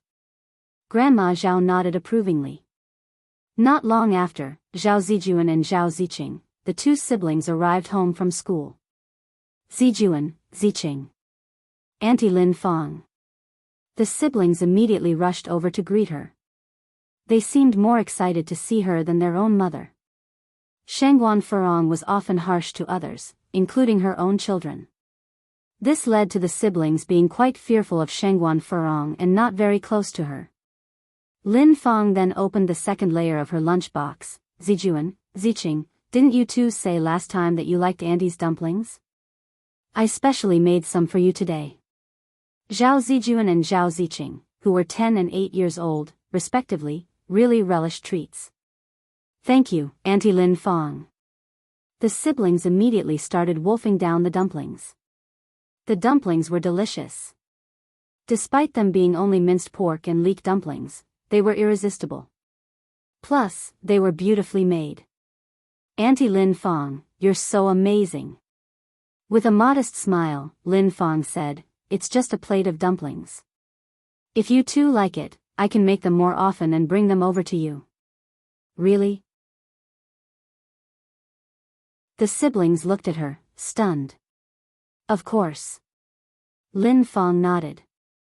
Zhao Ziqing said, Auntie Lin Fong, I wish you were our mother, so my brother and I could have these delicious dumplings every day. Zhao Zijuan, sensing this comment might be inappropriate, pulled at Zhao Ziqing's sleeve. Zhao Ziqing asked, Brother, why are you pulling me? I didn't say anything wrong. Our mother doesn't even like us. We'd be better off with Auntie Lin Fong being our mother. Zhao Zijuan was 2 years older than Zhao Ziqing and more sensible. Even though their mother wasn't very attentive to them, a mother is, after all, a mother. The speaker may not mean it, but the listener may take it to heart. A flash of light glowed in Grandma Zhao's eyes. Lin Fong approached. Ziqing, you can't just say whatever you want. If your mother heard it, she will be heartbroken. Let her be heartbroken. Zhao Ziqing responded nonchalantly. Lin Fong continued, Promise Auntie, you won't say such things anymore, otherwise, Auntie won't come to see you too. Perhaps the last sentence scared Zhao Ziqing, who nodded and said, Okay, I won't say it. In her heart, however, she truly wished that Lin Fong was her mother. Shengguan Furong invited Jia Zhenjin, Zhao Yiyun, and Su Manlin to Gustianxiang. The 4 women met at the entrance of Gustianxiang. Jia Zhenjin asked, Furong, don't tell me you really have a membership card for Gustianxiang? Of course, Shengguan Furong took out the black card and flaunted it. See, isn't this it? Jia Zhenjin took the black card while the others immediately huddled around to take a look. If you find any errors, ads pop up, ads redirect, broken links, non-standard content, etc., please let us know each report so we can fix it as soon as possible.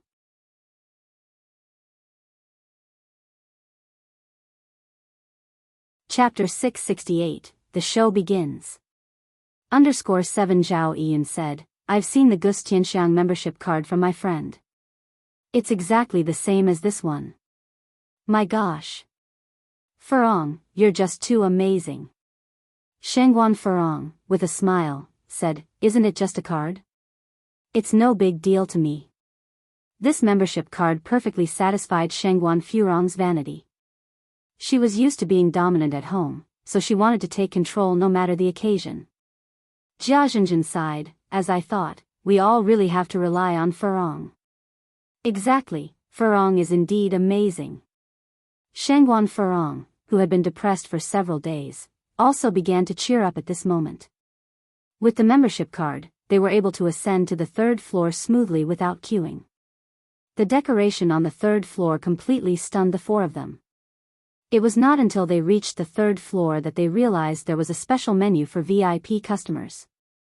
The dishes and desserts on the menu were all new to them, such as mango pudding, fruit salad, and such. Shengguan Furong ordered a table full of dishes and desserts with an indomitable spirit. Source, web novel.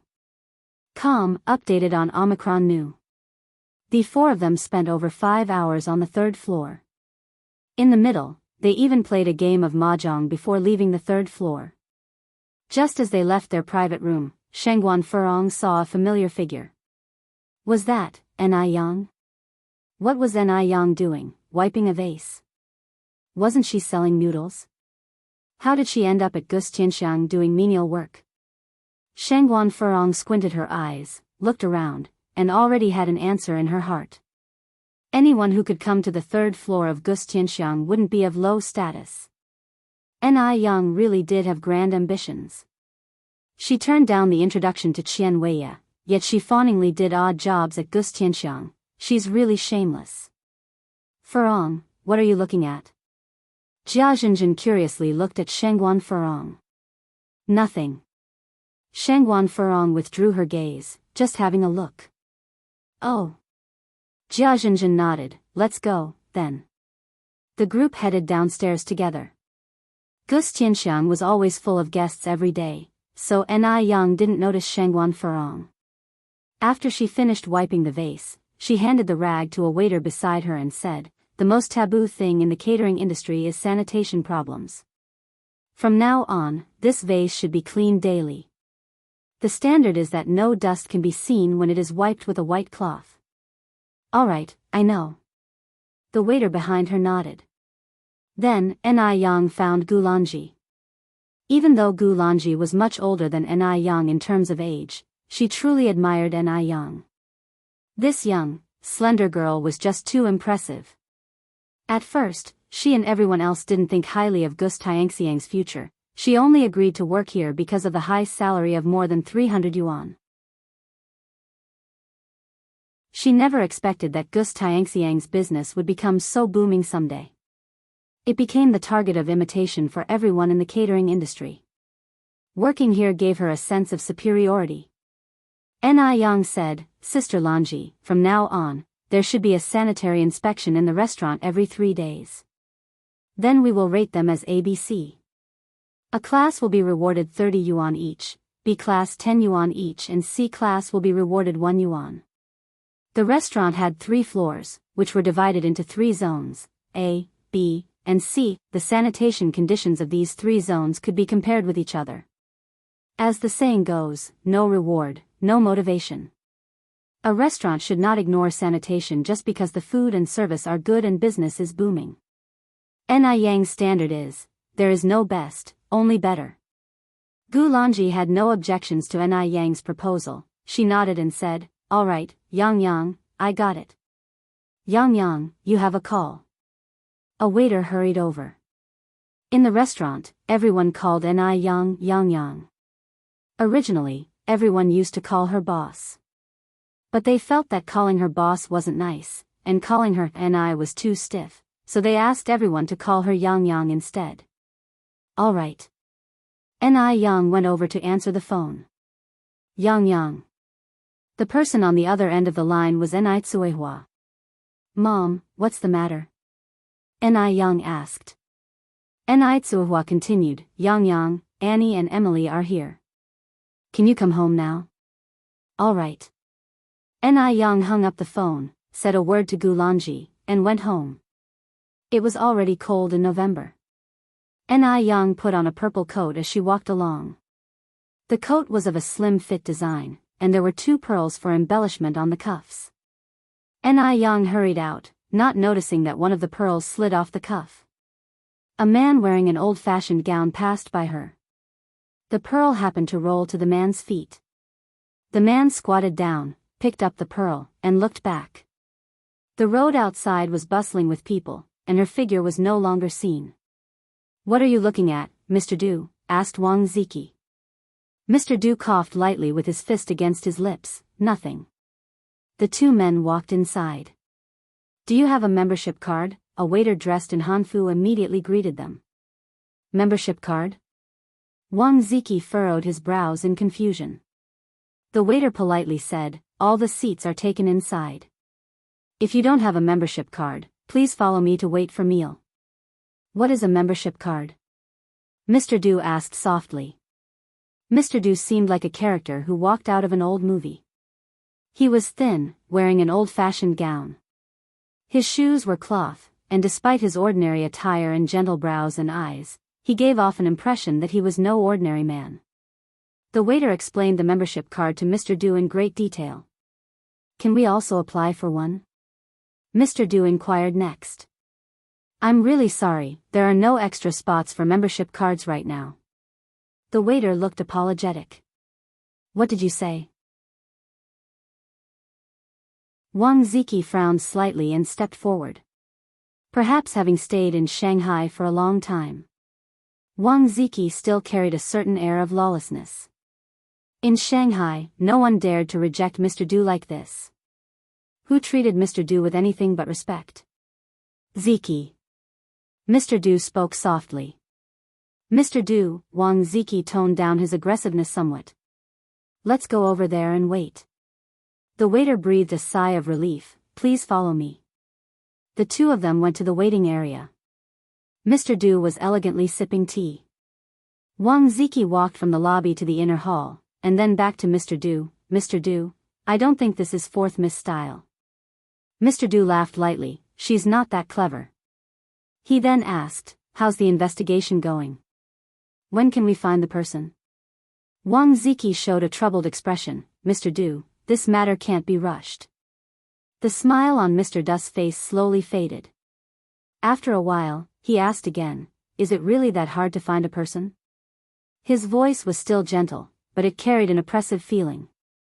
Wang Ziki steeled himself and said, "Mr. Du, we are in Beijing. Don't we even have a clue?" Mr. Du continued to ask. Wang Ziki shook his head. Mr. Du drained the cup of tea, then said, "Don't waste manpower on fourth miss anymore, focus on finding her in the future." "So, we're just going to ignore fourth miss?" Wang Ziki asked. "If she wants to go mad, let her have a proper fit." Mr. Du put the teacup on the table, his face full of anger. It's unclear whether he's annoyed at the incompetent Wang Ziki, or the unrestrained fourth Mississippi. If you find any errors, ads pop up, ads redirect, broken links, non-standard content, etc., please let us know at report so we can fix it as soon as possible.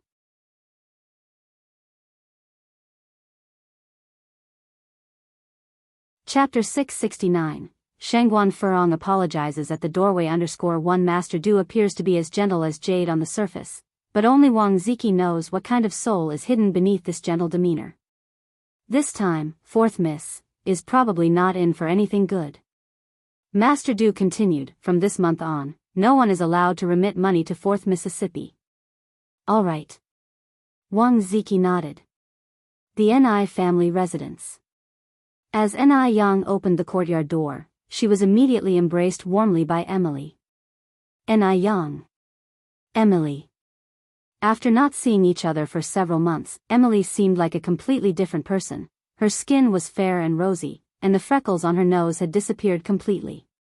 All thanks to the miraculous effects of ice crystal jade skin. Emily was immensely grateful for having met Ni Yang on Shisua Island in Miami. If it wasn't for Ni Yang, she would never have discovered how beautiful she could be. Source: web novel.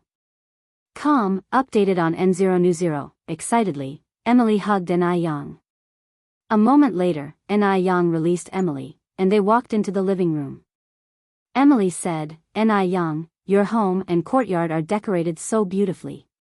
She had always imagined China as a very backward country. It should be chaotic and dirty. But after coming to China, Emily discovered that it is a country with a very rich cultural heritage, completely different from what she had imagined. Ni Yang smiled and said, "Thank you for the compliment." Aunt Annie and Ni Tsuehua were chatting on the sofa in the living room. Through long-term learning, Ni Kuihua's oral English skills were now excellent, and there were no obstacles in her communication with Annie. After chatting for a while, Annie revealed her intentions. "Ni Yang, I want to become an agent for your product and become the overseas distributor for Ice Crystal Jade Skin. I want more people in Country M to be able to use Ice Crystal Jade Skin. The effects of Ice Crystal Jade Skin are truly excellent." The few dozen products Annie took back last time sold out within a month. Because more and more people were coming to ask Annie to buy Ice Crystal Jade Skin, that's why Annie decided to visit China again. At the same time, this decision was made after careful consideration. Ice Crystal Jade Skin is a rare, good product that will be popular in the future. In order to prevent someone else from taking the opportunity first, she wanted to become the first agent in Country M. She believed that her judgment would not be mistaken. Hearing this, Ni Yang was somewhat surprised. She hadn't expected that Annie wanted to be the agent for Ice Crystal Jade Skin in such a short period of time. "Aunt Annie, are you really sure about this? This is the contract, take a look." Annie took out the contract from her bag. There were 4 copies of the contract. 2 in English and 2 in Chinese. Ni Yang picked up the contract and, while skimming through it, she circled the problematic parts. "Aunt Annie, I think these 4 parts need to be revised. Please take a look." Ni Yang passed the revised contract to Annie. Annie took the contract and found that the 4 points Ni Yang had circled seemed fine at first glance, but on closer inspection, she discovered that there were significant loopholes in these areas. Annie looked at Ni Yang, a new layer of admiration visible in her eyes. Ni Yang was about the same age as Emily. Emily couldn't even understand the contract, but Ni Yang could shoulder large responsibilities all by herself. "That is truly impressive," All right, Annie nodded and continued, then these 4 areas will be modified as you suggested. Let's discuss the price issue next. As for the price, I will give you this discount. Ni Yang wrote a discount on a piece of paper. The price she gave was 70% of the normal retail price. The export duties and other transportation costs would be borne by Annie herself. Ni Yang would only be responsible for supplying the products. After calculating this way, the price of each product needs to be 40% higher than the domestic price in order for the agent to make a profit. In other words, if the whitening moisturizer was sold for 230 yuan domestically, it would have to be sold for 322 yuan abroad. However, this was normal. All things exported from foreign countries to China were sold at several times the original price. Isn't it time for the Chinese to have a moment of pride? After quickly calculating the exact price in her heart, Annie said, "Okay, this price is acceptable. Additionally, I have another request." Ni Yang continued, "This needs to be added to the contract." "You say?" Ni Yang said, "As ice crystal jade skin is a product of China, once it arrives in country M, it is not allowed to change its packaging, nationality, or founder. Furthermore, no additional trademark may be registered to overshadow it. It can only be ice crystal jade skin. If you find any errors, ads pop up, ads redirect, broken links, non-standard content, etc., please let us know it report so we can fix it as soon as possible."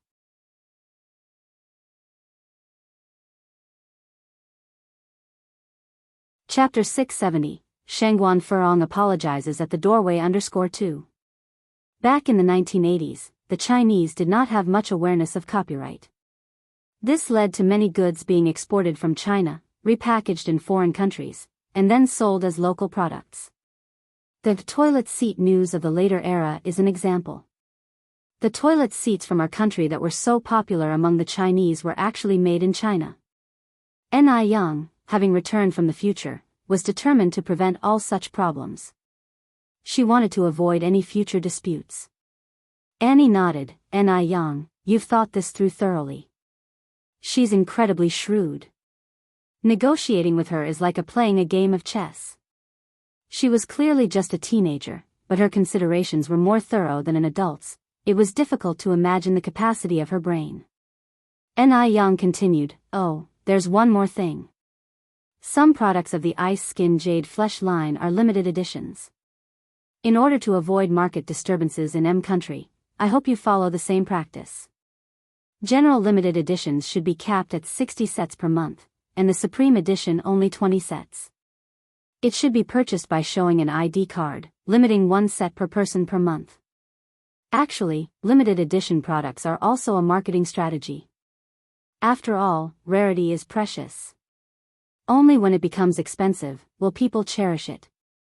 Source: Web novel.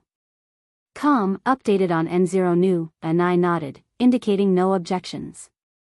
Ni Yang smiled, "If Aunt Annie agrees to all the points I've made, we can sign the contract as soon as it's drafted." Ni Yang, heiress to a successful partnership. Annie extended her right hand towards Ni Yang. "To a successful partnership." Ni Yang shook her hand warmly. After successfully concluding negotiations, Annie proposed to leave. Ni Yang smilingly said, "Aunt Annie, you are not familiar with China. If you don't mind, you can stay over tonight, and I can take Emily around tomorrow." When they were in M country, Ni Yang had promised Emily she'd show her around. Since they've already moved into their new house, there was no need to worry about not having enough rooms. On hearing this, Emily jumped up and down in excitement. Yes, yes. She liked Ni Yang very much and wished she could be with Ni Yang every day. Annie said, "Then, we'll take you up on your kind offer." In the afternoon, Ni Yang took Emily for a walk around the village. The village was bustling because a new road was being built. The villagers were intrigued by the foreign girl. Yang, who is this foreign girl? What's her name?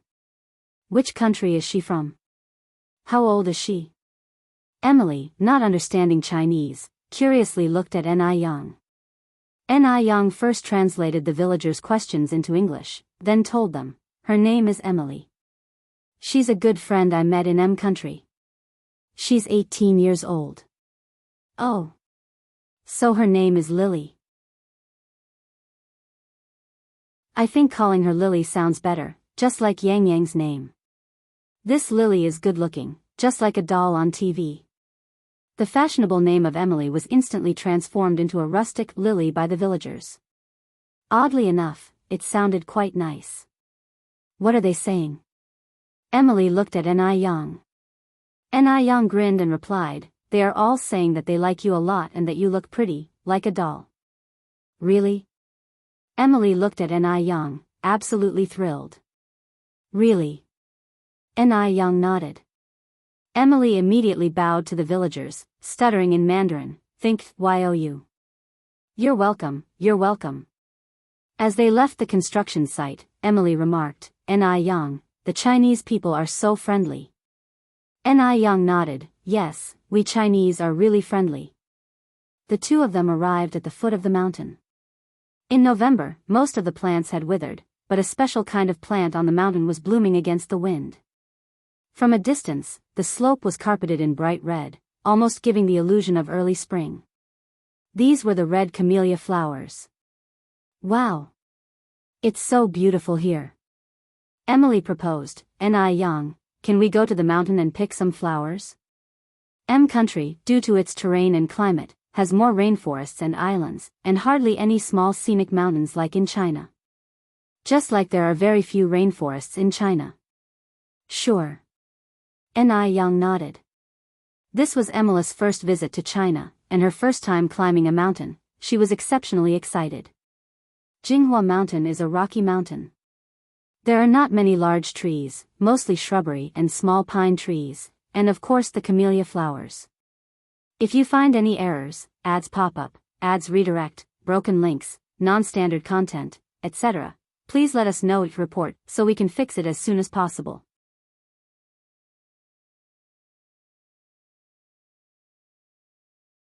Chapter 671, Shengguan Furong apologizes at the doorway _3. Emily picks a camellia flower and tucks it behind her ear. Ni Yang, do I look good like this? Beautiful. Ni Yang nods.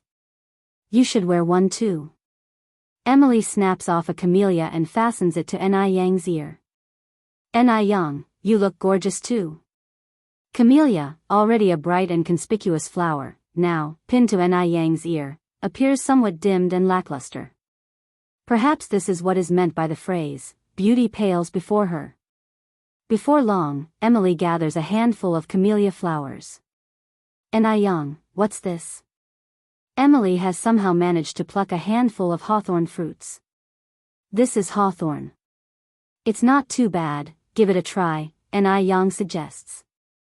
Jinghua Mountain is rich in resources, not only given to camellia flowers but also to hawthorn fruits. The small hawthorns grow very delicately, resembling miniature apples. Can I eat this? Emily looks at Ni Yang with surprise. Ni Yang nods. Source, web novel. Updated on Omicron. Emily bites timidly into a hawthorn. The sour and sweet flavors explode on her tongue, yum. I've never tasted this back in M country. Ni Yang smiles. Hawthorns can not only be eaten directly but can also be made into candied hawthorn, hawthorn slices, and hawthorn cakes. Candied hawthorn especially, once processed, can taste delicious. Really? Emily is somewhat surprised. Of course, it's true. Emily grabs Ni Yang's hand. Ni Yang, there are plenty more hawthorn fruits here, shall we pick more and make something tasty out of them? Sure. Ni Yang nods slightly. The hawthorn tree is not tall, but its branches are fully adorned with bright red hawthorn fruits. In no time, they've filled a whole bag with them. After picking the hawthorns, Ni Yang spots a tall bamboo citrus tree, its branches laden with bright yellow bamboo citrus. Bamboo citrus, also known as wooden bamboo. Though it tastes sour and sweet like hawthorn, its flavor is completely unique. Seeing Ni Yang looking up at the bamboo citrus tree, Emily curiously asks, Ni Yang, can we eat these too? The mountain is so much fun. Not only are the views fantastic, but there are so many treats to eat. Young nods. Yeah, you can eat them. Wanna try? Yes. Emily nods eagerly. Young then says, "I'll climb up and pick some, and you can catch them below." Can you really climb this tall tree? Emily was skeptical. Yes. Young, though wearing a cheongsam, has no problem scaling the tree. She makes it to the top in just a few quick movements, leaving Emily staring in surprise. Young, you're amazing. Picking them one by one would take too long, so Young, from her perch in the tree, gently shakes the branches. Like rain, the ripe bamboo citrus fall to the ground. That's enough. Emily below doesn't know which ones to pick up. Young slowly descends from the tree, picks a yellow bamboo citrus from the ground, wipes it carelessly on her coat, and takes a bite.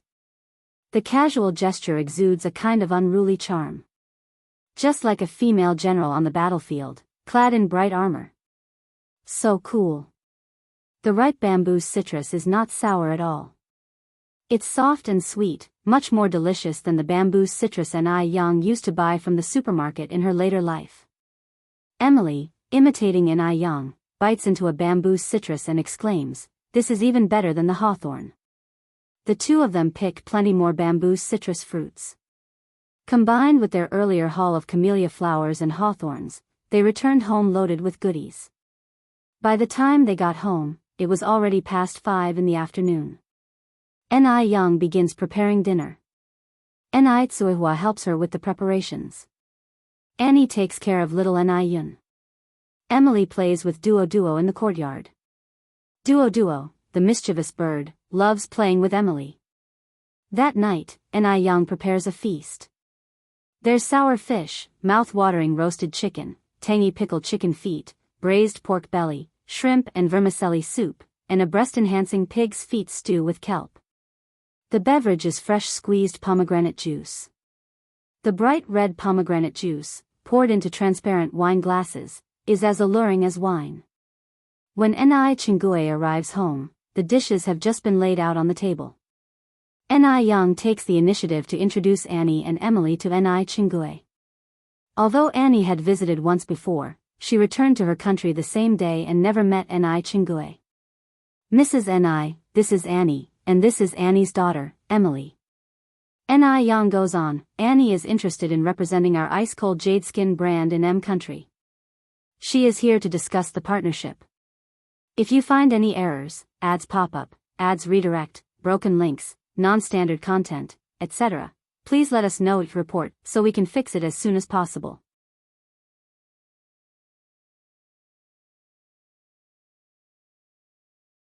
Chapter 672, Shangguan Furong apologizes at the doorway _4. Hearing this, Chingue exclaimed in surprise, "Really? Our can go international now?" Emicham, Young nodded. "That's fantastic." Chingue said with a deeply moved smile on his face, turning to look at Annie and Emily, "Hello, I'm Chingue." Chingue didn't speak English, leaving Emily and Annie looking at each other perplexed, unable to understand what Chingue meant. Young smiled and translated for them. When Chingue saw Tsuehua could communicate normally with them, his face was full of disbelief. "Yang's mom, you're really amazing." Although he had known for some time that Tsuehua was learning English, Chingue didn't realize that her English skills had gotten so good. Tsuehua smiled and said, "When I have nothing else to do at home, I practice on my own. After spending so much time, I'd be embarrassed if I still couldn't do it." After all, she had also spent several months on it. "It looks like I really need to study hard, or else I'll be the one falling behind." "But Yang's mom, you're really smart." A year ago, Tsuehua was just an illiterate rural woman. Now, not only had her appearance and temperament changed, but her knowledge had also improved along with them. Moreover, Tsuehua was someone who loved to learn and had the perseverance to keep at it. Whenever she had free time, she would find a book to read, no matter what kind of book, she could get into it. Ni Chingui truly admired her. Source, web novel. Updated on Omicron New. Nitsuhua smiled and said, Sister Chingui, you sure know how to make me happy. You just haven't started learning. If you did, I'm sure you'd be smarter than me. Come on, let's eat. The dishes will get cold. I'll go wash my hands. Ni Chingui put his bag on the sofa and went to the washroom to wash his hands. Because they were aware that Emily and Annie wouldn't know how to use chopsticks, Ni Yang had specifically prepared knives and forks for them. Emily didn't have much expectation for Chinese food at first. She had eaten at Chinese restaurants in M country before. The taste was quite ordinary, not at all better than Western food. But it was only when she tasted Ni Yang's cooking that she discovered what real Chinese food was like. The flavor was stunning. Delicious. It's really amazing. Emily could hardly stop herself from swallowing her tongue along with the food. Seeing Emily's reaction, Annie also lowered her head to taste a bite of the shrimp and vermicelli soup. The soup was rich in flavor, the shrimp was springy, and the vermicelli was full of the savory broth. Biting into it brought a deeply satisfying combination of flavors, much more delightful than plain bread and sandwiches. My goodness! The Chinese were too lucky to be able to eat such delicious food. Very tasty. Annie gave Ni Yang a thumbs up. Ni Yang smiled and said, if you like it, eat more. The next day, Ni Yang took Emily to climb the Great Wall and visit the Forbidden City. They took many photos and didn't return home until after 6 in the evening. Back home, Ni Tsuehua had already prepared dinner. After eating, Annie handed over the newly drafted contract to Ni Yang. Ni Yang, if everything looks fine, we can sign the contract. Besides drafting the contract, Annie had also completed many procedures that day. The Qing dynasty had suffered from its closed-door policy, but modern China was very welcoming to foreigners. Moreover, at this time, export trade wasn't very extensive, so Annie got all the procedures almost completed. Ni Yang looked over the contract and, finding no issues, signed her name on it. Annie took out 5 thick bundles of USD from her bag. Ni Yang, this is the first deposit. Once we get back to M country, we'll transfer the second payment, and afterward, we'll proceed with a cash-on-delivery payment model. Annie had requested a large quantity this time. There was a total of more than $50,000. Converted to RMB, it was more than 400,000. Ni Yang nodded, that's fine. The following day, Annie and Emily left Ni Yang's home. After completing all the paperwork, they took a flight back to M country that very night. Annie only checked in a little more than 50 boxes of the products to take with her, the rest were to be shipped by sea. The goods were expected to arrive in about half a month. Meanwhile, elsewhere. Lin Fong had been visiting the Shengguan family more frequently these days, but coincidentally, every time she came, Shengguan Furong was not at home. On several occasions, it was Zhao Shen who hosted Lin Fong. Today was no exception. Comrade Xiaolin, please have some tea. Zhao Shen served Lin Fong a cup of tea. If you find any errors, ads pop up, ads redirect, broken links, non-standard content, etc., please let us know at report so we can fix it as soon as possible.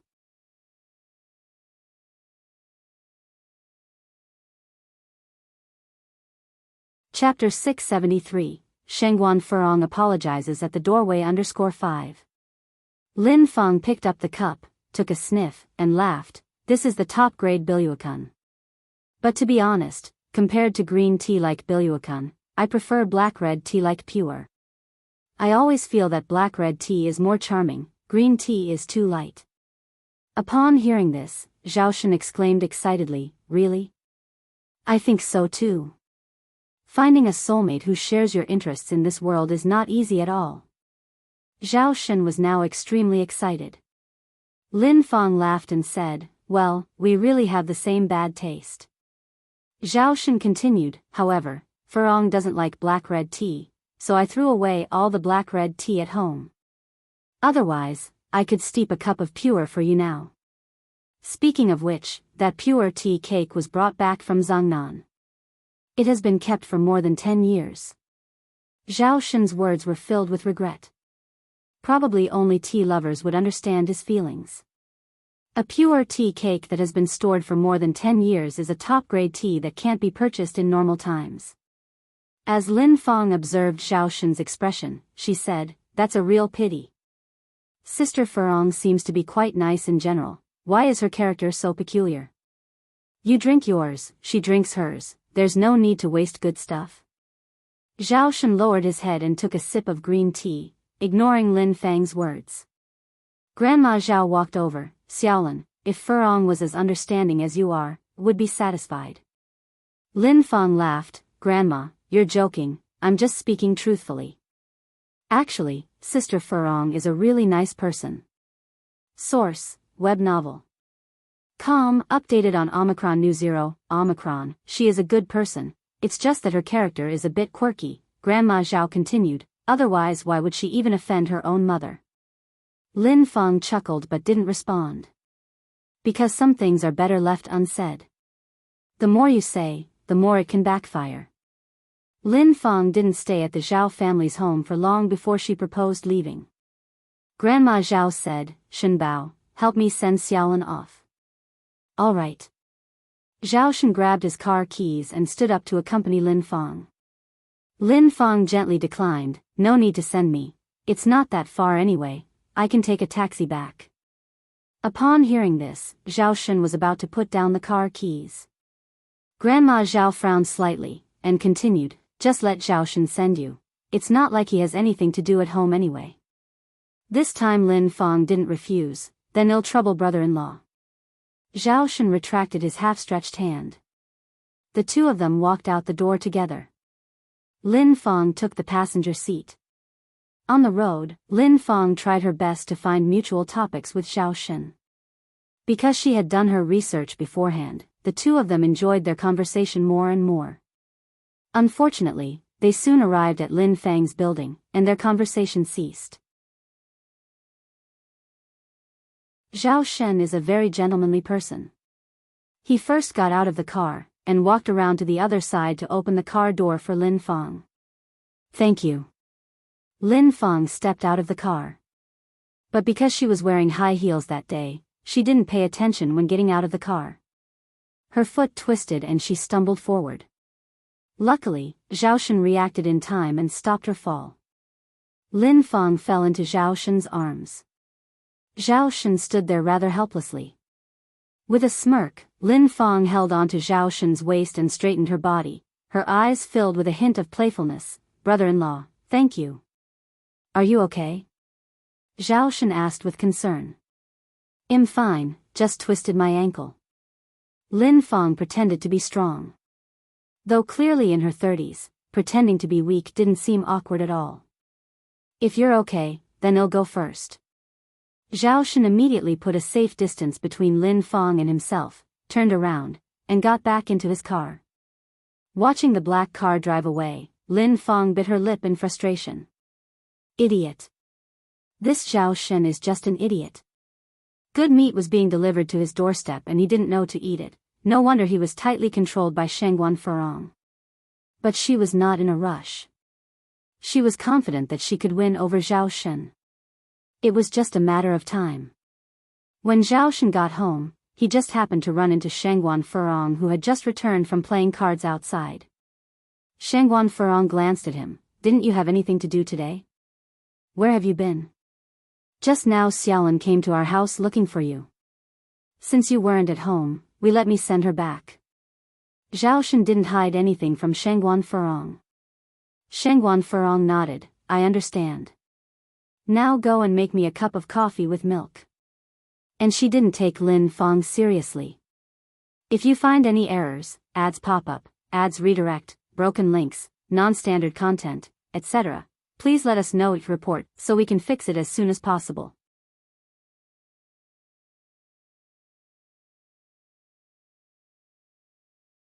Chapter 674, Shangguan Furong apologizes at the doorway _6. In other words, she had enough confidence in herself. She didn't believe Zhao Shen would dare betray her. Okay. I'll go now. Zhao Shen rushed into the room, hoping to have coffee ready by the time Shangguan Furong sat on the sofa. Seeing Shangguan Furong's return, Grandma Zhao tactfully left the living room. Although Anai Tsuihua wasn't planning to get married to Shangguan Dehui for now, they couldn't keep dragging things on, so Grandma Shangguan spoke with Anai Chinggui to set up an engagement and make it public. Anai Tsuihua had no objections to this. In China in the 1980s, getting engaged was also known as setting the commitment. Setting the commitment wasn't as formal as it would be in later years. All it required was a matchmaker and inviting family from both sides for a shared meal. However, during the engagement, the wedding date needed to be agreed upon. When Shangguan Furong heard about Shangguan Dihui's engagement to Anai Tsuihua, she was livid. They had even set the date for the engagement without notifying her. Did they even consider her anymore? Source: web novel. Com, updated on Omicron New 0, Shangguan Furong, angry, went to find Grandma Shangguan. Grandma Shangguan said, "How can you expect others to respect you, if you don't respect yourself?" Mother. Am I still your daughter? Shangguan Furong confronted Grandma Shangguan. Grandma Shangguan responded, "I should be the one asking you that. Do you even see me as your mother? You're making a scene for no reason." Continuing, Grandma Shangguan said, "Also, you owe Yang Yang an apology for what happened last time." What? Shangguan Furong couldn't help but exclaim sharply, "You want me to apologize to her? Why should I apologize to her? Ni Yang was nothing more than an individual trader. And she was the younger generation." Shangguan Furong almost thought she was hallucinating. Apologizing.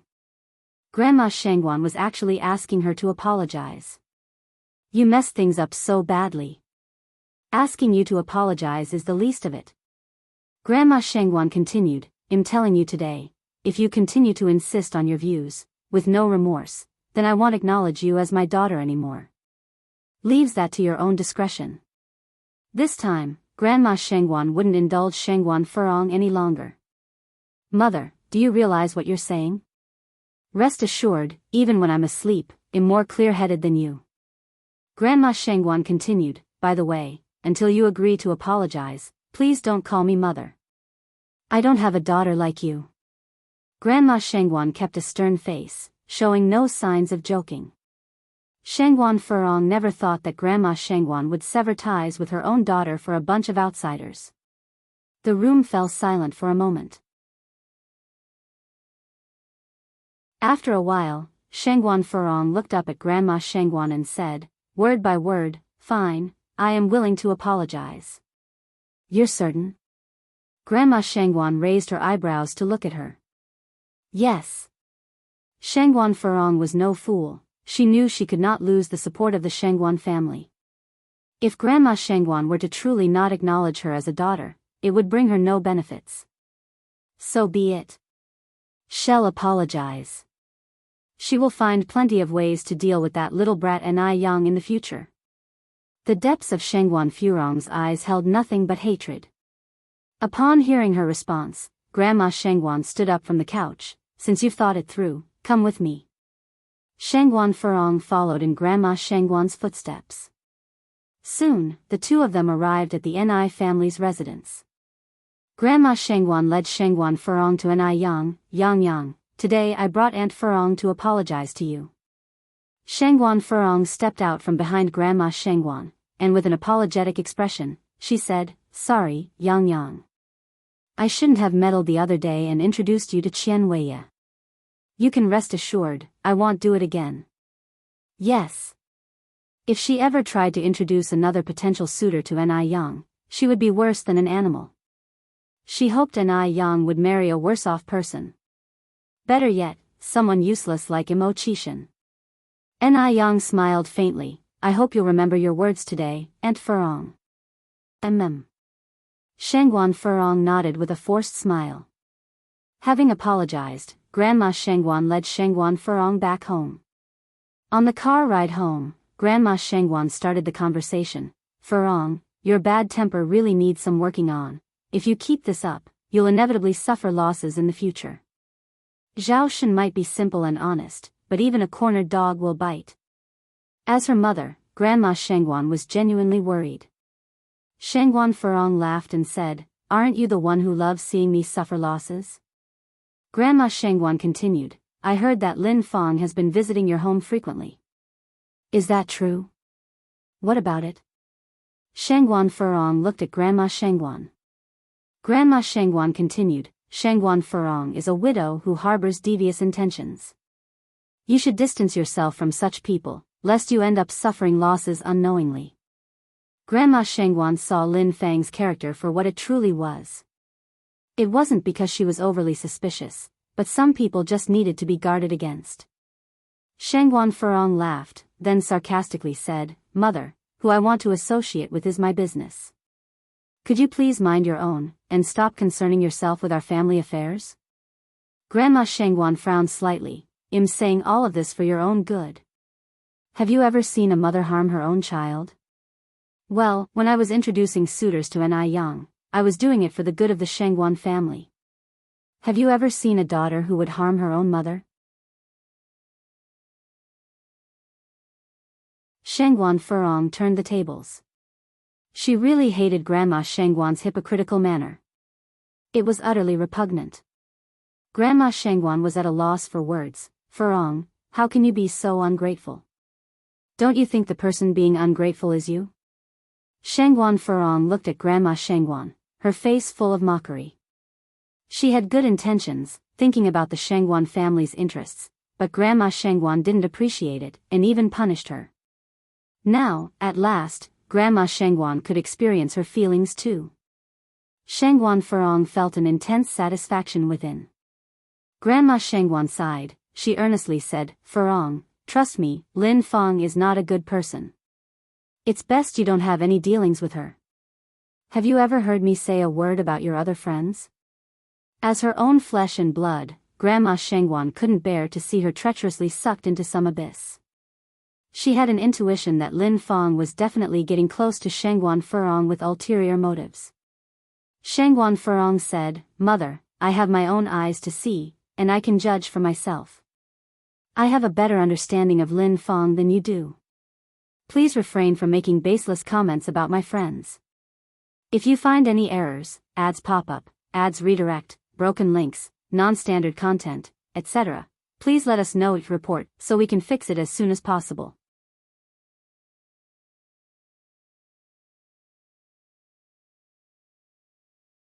Chapter 675, Engagement Scene, Shining Brightly. _1 Seeing Shengguan Furong so obstinate, Shengguan old lady sighed.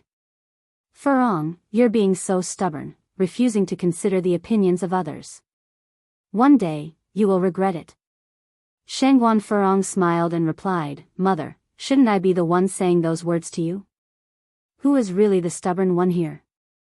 She had always kept the best interests of the Shengguan family in mind, but had the old lady ever shown a shred of gratitude? Not only was she ungrateful, but she also took her good intentions for granted. Now, she was even being asked to apologize to a younger generation. When had Shengguan Furong ever suffered such humiliation? The old lady stood by Ni Tsuehua and Ni Yang wholeheartedly, but she would one day regret it. The old lady shook her head helplessly. "Well, I've warned you. Whether you choose to listen is up to you. But let me say this up front, if one day you are wronged by Lin Fang, don't come crying to me. If you don't mind losing face, I do." She had made herself clear. Shengguan Furong was in her 30s now, not a 3-year-old. She should know right from wrong. Shengguan Furong laughed scornfully. "Mother, rest assured. I will never give you the chance to see that day. But as for you, your bias for Dia and Ni Yang, there will come a day when you might regret it." Source, web novel. Updated on Omicron. Don't worry, both Dia and Yang are not like that. The old lattice eyes were full of firm belief, firmly convinced that she would never misjudge a person. Who can guarantee that? She was waiting for that day. The day the old lady would regret her words. The old lady didn't say anything more. The 8th day of the 11th lunar month. Auspicious, travel, engagement, trade, tourism, blessings. The engagement of Enai Tsuehua and Shangguan Dehui was set for this day. The golden morning sun rose slowly from the east. By the time Enai Yang woke up, Shangguan Dehui, Shangguan Su, and Shangguan Shi had already arrived. At this moment, they were having breakfast in the living room. Uncle Shangguan, you came so early. Enai Yang was somewhat surprised. Enai Chinggui laughed and said, it's best to do such things as early as possible. Yang, sit here. Shangguan Shi waved at Enai Yang, the buns auntie made are simply delicious. Shangguan Su took a sip of milk, then casually wiped an oil stain off the chair with a napkin. Enai Yang walked over and sat next to Shangguan Shi. The chair she sat on was the one that Shangguan Su had just wiped. Shangguan Dehui brought many essential items for the engagement. After breakfast, he, along with Shangguan Su, took little Enai Yun and distributed wedding candies to each and every household. An engagement is a joyous occasion, of course, it should be shared with everyone. The candy bags not only contained candies but also red dates, peanuts, longans, lotus seeds, as well as 2 cookies and a packet of cigarettes.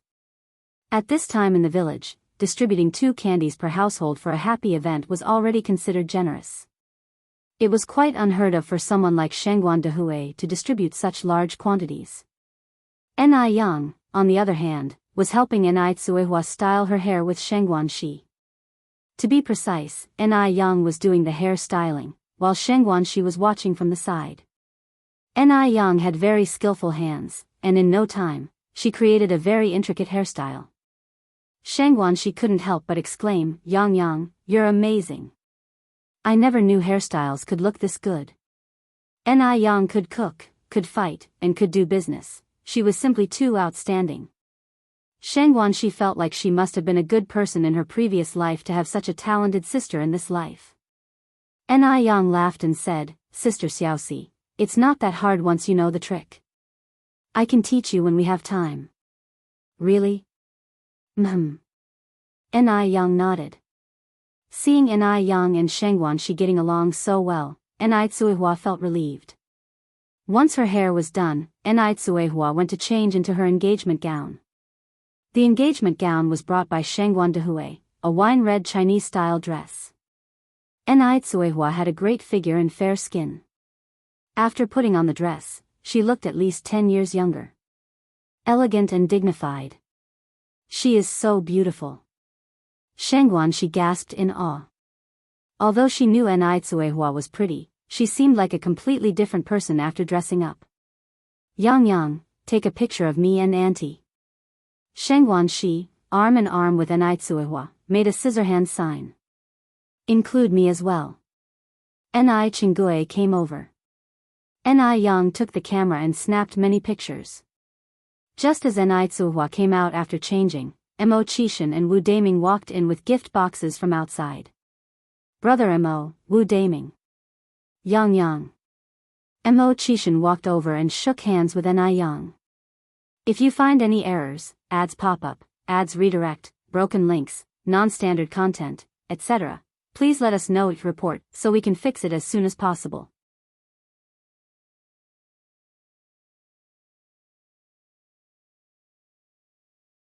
Chapter 676, Engagement Scene, Shining Brightly. _2. Sister-in-law. Congratulations. Wu Daming placed the gift box on the coffee table in the middle of the living room. Thank you. Yang. Li Ronghua, along with Gooden and Li Fugui, walked in from outside. Sister Enai Yang. Gooden was very excited to see Enai Yang. He was about ready to rush over and hug Enai Yang when his eyes met Mo Qishan and chickened out. Gooden. Enai Yang reached out and patted Gooden's little head. Sister Li has also arrived. Wu Daming looked towards Li Ronghua. Li Ronghua gave Wu Daming a disdainful look. Who are you calling sister? This Wu Daming really needed putting in his place. No matter how many times she had said it, he just wouldn't quit calling her sister. Upon receiving Li Ronghua's scornful look, Wu Daming scratched his head and muttered to himself, looks just like an elder sister but doesn't want to be called one.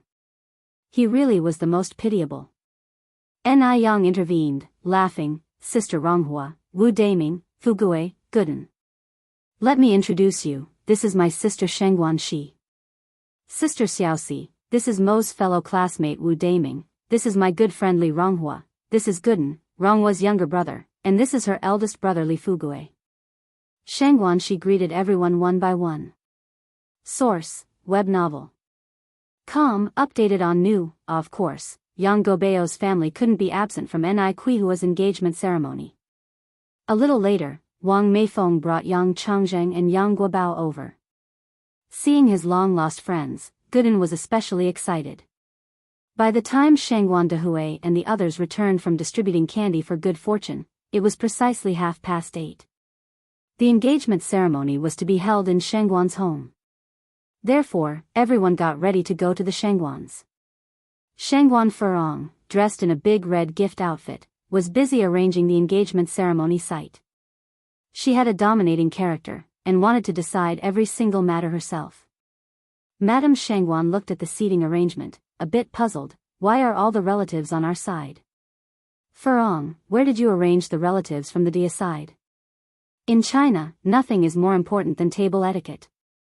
During big occasions, the elders and important relatives would sit on the first table on either side, but Shengguan Furong arranged the first and second tables on both sides only with relatives from the Shengguan and Zhao's side.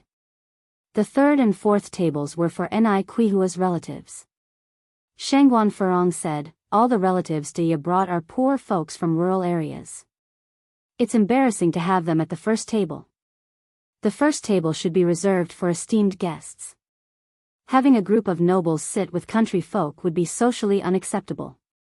Madame Shengguan slightly frowned. Furong, who are you looking down on? Did I say something wrong? Shengguan Furong continued, Dia is just a country girl. It's already a great honor for her to marry into our family. Now she wants to choose seating as well. Besides, isn't it a farce to let country folk sit with our relatives? The most esteemed guests on Ni Kuihua's side should be the Mo's and the Yangs. The Mo's came because of Mo Qishan, and the Yang family probably came because of the Mo's sake. At this point, Shengguan Furong paused, and then continued, plus, I've invited Li Long, Mr. Abner's assistant, to come. He will also attend my brother's engagement ceremony. That will really enhance our family's status. Do we want to embarrass ourselves in front of Mr. Li Long? Mr. Abner is a foreigner. Although his status in China is not as high as Mr. Mog's, he is still a powerful figure in Beijing. Otherwise, Shengguan Furong wouldn't have been so proud to have invited Li Long. No one could envy more than attracting the attention of Mr. Abner, even if it was only his assistant. Could Ni Cuehua, a farmer, manage to make connections with Mr. Abner? Madame Shengguan's face showed deep anger. Furong, today is your brother's day of great joy. I don't want to argue with you. I will handle everything from now on. Madame Shengguan was old, and though she didn't have much energy and originally did not want to intervene, she hadn't expected Shengguan Furong to go too far, relocating Ni Kuihua's relatives to the third table and beyond. She couldn't believe that Furong had thought of this. Mom. Shengguan Furong frowned and said, you don't mind being embarrassed? It's you who makes me feel embarrassed. Madame Shengguan took the stage to guide people in rearranging the tables and chairs. Shengguan Furong, outraged, slammed the cup in her hand on the table. Fine, fine, fine. Isn't it enough for you if I stop interfering? Anyway, when it comes to embarrassment, it's you who'll be the laughingstock, not me. Madame Shengguan rearranged the tables and chairs once again. If you find any errors, ads pop up, ads redirect, broken links, non-standard content, etc., please let us know each report so we can fix it as soon as possible.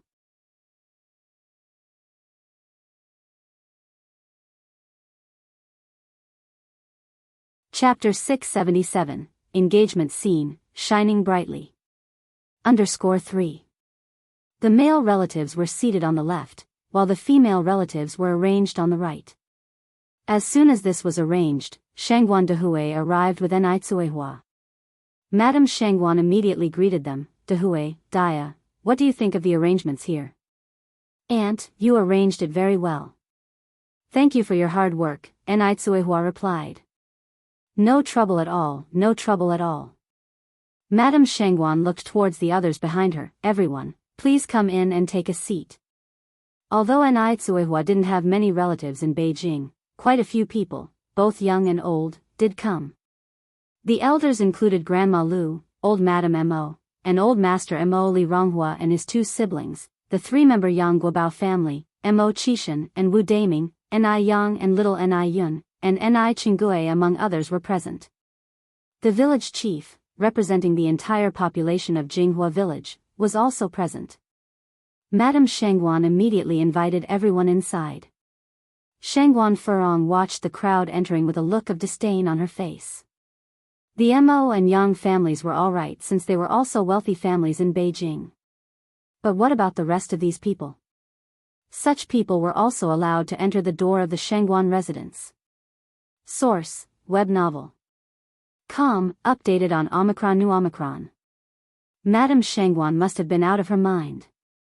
Being so enthusiastic with these people. Were they worthy? After everyone entered, it didn't take long for the rest of the guests to arrive as well.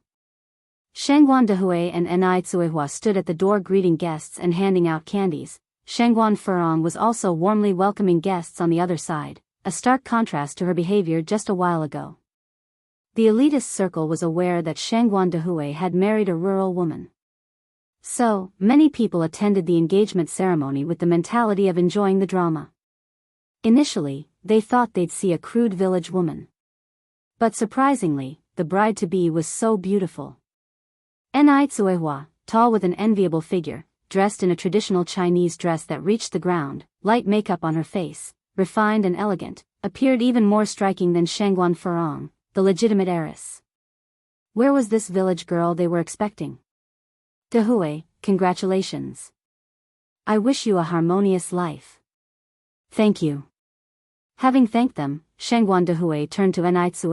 Dia, this is my colleague, Professor Han. Hello Professor Han. With Enrich's polite demeanor, nobody could pick out any flaws, leaving everyone with a good impression of her. Shangguan Furong looked at Enrich, squinting her eyes without a word. To overshadow Enrich, she had purposely worn a dress even brighter than Nis. Still, Tsuihua managed to steal the limelight. She's such a cunning woman. Enrich was wearing high heels today. Taking advantage of a quiet moment, Shangguan Dehui whispered, Dia, do your feet hurt? Should we get a flat pair for you to change into? No need, Enrich shook her head, I'm fine. In the blink of an eye, it was almost 11 o'clock, and most of the guests had arrived. Shangguan Furong, holding a wine glass, stood around chatting with a bunch of wealthy matrons. One of them said, Furong, I heard your future sister-in-law is a rural woman, is that true? There was some hint of provocation in the question. A distinguished family marrying a village woman, that was quite novel. A rare occurrence in a century indeed. Shangguan Furong nodded, it's true. Don't let her good looks fool you, she doesn't know a single letter. She's just good at seducing men. Otherwise, how would my brother fall for her? I think she's quite pretty. And her daughter Ni Yang is also good looking. Shangguan Furong snorted, her daughter isn't any better. Both mother and daughter are vixens. Furong, from what I can see, it seems like you really don't like them, do you? Jia Zhenjin asked. Shangguan Furong replied, I've opposed this marriage from the start, but unfortunately, no one in my family listens to me. Would you like to see her make a fool of herself? Zhenjin playfully swirled her glass. What do you mean? Shangguan Furong asked eagerly. If she could see Enrich humiliated in front of everyone at the wedding, it would definitely be amusing. A glint flashed in Shangguan Furong's eyes. Jia Zhenjin gave a mysterious smile, just watch and see. After saying this, she carried her wine glass and headed towards Enrich. Enrich was in conversation with Xiao Yeshu, Madame Shangguan's sister-in-law. Zhao Shia, being highly educated, had thought she wouldn't have much in common with Enai Tsuehua. However, surprisingly Enai Tsuehua was just as knowledgeable. Regardless of the topic, Enai Tsuehua always contributed to the conversation. If you find any errors, ads pop up, ads redirect, broken links, non-standard content, etc., please let us know your report so we can fix it as soon as possible.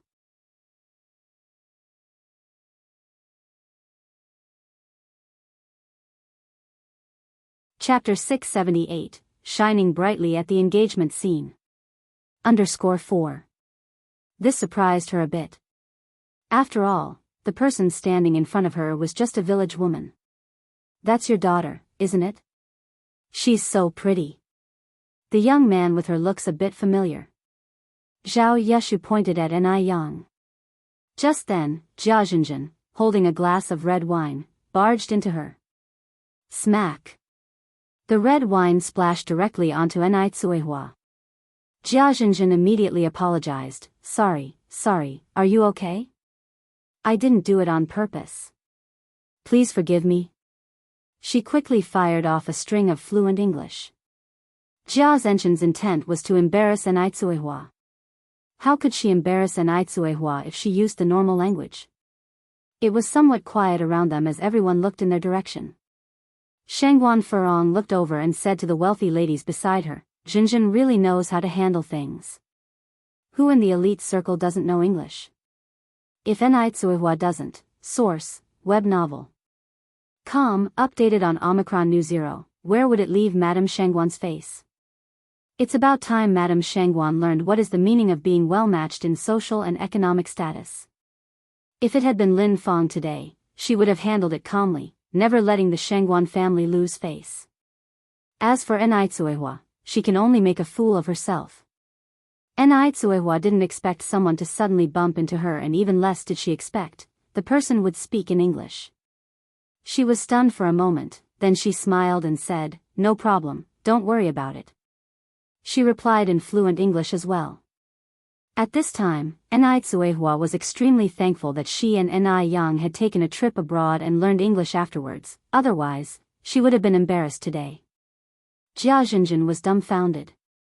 Shangguan Furong was shocked, so was Zhao Yeshu. No one expected Enai Tsuehua to speak English. Wasn't Enai Tsuehua illiterate, having never even finished primary school? How would an illiterate woman know how to speak English? Not only did Enai Tsuehua not make a fool of herself, but she also spectacularly turned the tables. Shangguan Dehui came over from the other side. Dia, are you alright? Do you want to change your clothes? He had prepared a backup dress in case of emergencies. Okay. Enai Tsuehua nodded, and then turned to Jia Zhenjin. Ma'am, the floor is slippery. Please be careful. Slippery? The floor is covered in a thick red carpet, how could it be slippery? Her words were a warning as well as a reminder. As the guest of honor today, if Enai Tsuehua had been deliberately bumped into and didn't retaliate, what would the other guests think? Also, since we are Chinese, I believe we should speak in Chinese. She then smoothly switched back to Mandarin. As soon as she finished, the looks of the others who heard her words instantly changed when they looked at Jia Zhenjin. Pretending to accidentally bump into Enai Tsuehua, taking advantage of the opportunity to splash wine onto her, purposely speaking English, TSK. It's clear that Jia Zhenjin harbored ill intentions. No doubt, Enai Tsuehua's retaliation was exquisite. Shangguan Furong was grinding her teeth in anger. She had underestimated Enai Tsuehua. Jia Zhenjin's face had turned various colors. It was quite a sight. Sorry. Enai Tsuehua didn't say anything else. She turned and went to change her clothes with Shangguan Dehui. Jia Zhenjin ran to Shangguan Furong's side, frowning. Furong, didn't you say that Dia was just an illiterate village woman? She had been positive that Enai Tsuehua was a village woman and found the courage to tease her. If she had known that Enai Tsuehua was so competent and could even speak English, she would not have gone looking for trouble even if she was paid. She's now lost face inside and out. Shangguan Furong was also frustrated. I don't know either. I asked my mother before, and she said that Dia didn't go to primary school. How did Enitsuhua suddenly learn to speak English? Jinjin, don't be upset. It's my fault, Shengguan Furong followed. By the way, I specially invited Mr. Li Long to be a guest today, and I'll introduce you to him later. Who's Li Long? Jia Jinjin was somewhat puzzled. Zhao Yiyun on the side gasped in surprise. Could it be Mr. Abner's assistant, Li Long? Yes. Shengguan Furong nodded. Who doesn't know about Mr. Abner? This man from F country is extremely proud and never associates with Chinese.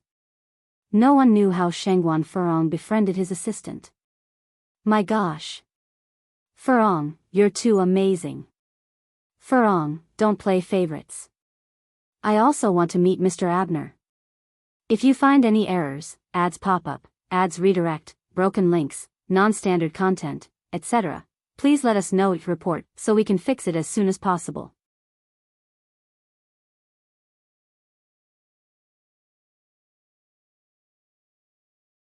Chapter 679, Engagement Scene, Shining Brightly. _5. At that moment, Jia Zenshin's anger was completely dispersed by Mr. Abner. She thought about having Shengguan Furong introduce her to Li Long. At this moment, Shengguan Dehui brought Enitsuihua to the fitting room. You go in and change. I'll wait for you outside, he said. Alright, Enitsuihua nodded. The spare dress was identical to what Enitsuihua was wearing, with a long zipper at the back. At home, it was Eni Yang who had helped her zip it up, but now, alone, she couldn't manage, so she opened the door to ask for Shengguan Dehui's help. She opened the door slightly. Can you come in and help me zip up? Shengguan Dehui was a bit taken aback at first, then said, all right. Upon entering, Shengguan Dehui immediately locked the door behind him. Zip, the zipper was pulled to the top. Enitsuihua turned, opened the door, let's go. We should head out. At that moment, Shengguan Dehui leaned against the door, trapping Enitsuihua between the door and him, looking down to her with a dominating vibe. For a moment, Enitsuihua felt as if she'd traveled back more than 20 years ago. Source, web novel. Com, updated on N0New0. Shengguan Dehui's gaze on her was the same predatory look he had given her the first time they met. Just as Enitsuihua was about to say something, Shengguan Dehui leaned in for a kiss. He had wanted to do this for a long time. But he had been afraid of scaring her off, just as he had all those years ago. Today, he had finally done something he had long wanted to, but had not dared to do. Let's go, Enitsuihua opened the door. Wait a moment, Shengguan Dehui asked hoarsely. What's the matter? Enitsuihua asked with a puzzled look. Shengguan Dehui picked up a lipstick from the dresser. Touch up your makeup before we go. Enitsuihua blushed as she took the lipstick and sat in front of the mirror. Shengguan Dehui continued, are you using the lipstick I handed over today? Yes, Enitsuihua nodded. Use it again next time. Huh? Enitsuihua stared blankly. Leave me alone. Enitsuihua playfully shoved Shengguan Dehui. Aren't you too old to still be playing games? Shengguan Dehui squinted. I was only 21 the year I met you. So this year, I'm at most 22. From the day he met her, his age had become fixed. Enitsuihua broke into a light laugh. About 10 minutes later, the two finally left the fitting room. The atmosphere in the main hall was lively. Everyone had heard that Li Long was coming, so many people were now crowded round Shengguan Furong. Everyone wanted to take this opportunity to get to know Li Long. Furong, are you really sure Li Long will come? Someone asked in disbelief. Shengguan Furong smiled. Why would I lie about something like this? If he's coming, you'll all see him soon. Shengguan Furong had met Li Long at a dinner party. After talking, she found out that Li Long had some connection with the Zhao family. At that time, she had even taken the chance to chat with Mr. Abner. For this engagement ceremony, Shengguan Furong had also sent an invitation to Mr. Abner. But she wasn't sure if Mr. Abner would come, so she hadn't mentioned it to anyone. Mr. Abner was a proud man, who never gave face to the great families. If he didn't come, wouldn't it be a loss of face? But Li Long would certainly come, because she had already arranged it with him. Someone chimed in, you said Li Long would come, but why hasn't he arrived yet? Yeah, why? It's nearly 11 o'clock. Just then, 4 figures walked in from outside. The 2 people in the front were clearly a mother and son. The 2 men trailing them were carrying lavish gifts. Seeing these 4, the bustling hall gradually quieted down. The man in front, is that Mr. Abner? Mr. Abner was different from Mr. Mogg. Mr. Mogg kept a low profile and was mysterious. He never appeared in public, so nobody even knew his age. But Mr. Abner was very high profile. He often attended various cocktail parties. That's why the people in the upper class circle knew him. Shangguan Furong was ecstatic. She never thought Mr. Abner would come personally to congratulate her. He really did come. Furong. You're incredible. Not only did you invite Li Long, but also Mr. Abner. Although Mr. Abner's influence was not as powerful as Mr. Mogg's, he was still no one to be taken lightly. Moreover, Mr. Abner was a character that all the major families wanted to draw in, and yet he was subtly won over by Shangguan Furong.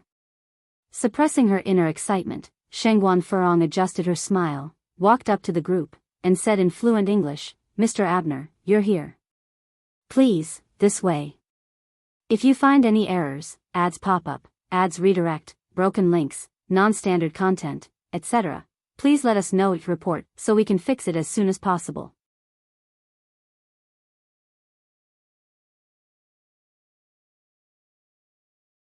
Chapter 680, Engagement Scene, Shining Brightly. _6. English is a universal language, so Mr. Abner shouldn't have trouble understanding it. Mr. Abner smiled at her and said in fluent Chinese, is Ni Yang here? Ni Yang? Wasn't Mr. Abner the one she had invited? Why would he be looking for Ni Yang? Not to mention, how could someone like Ni Yang, a small town girl, know Mr. Abner? She must be imagining things.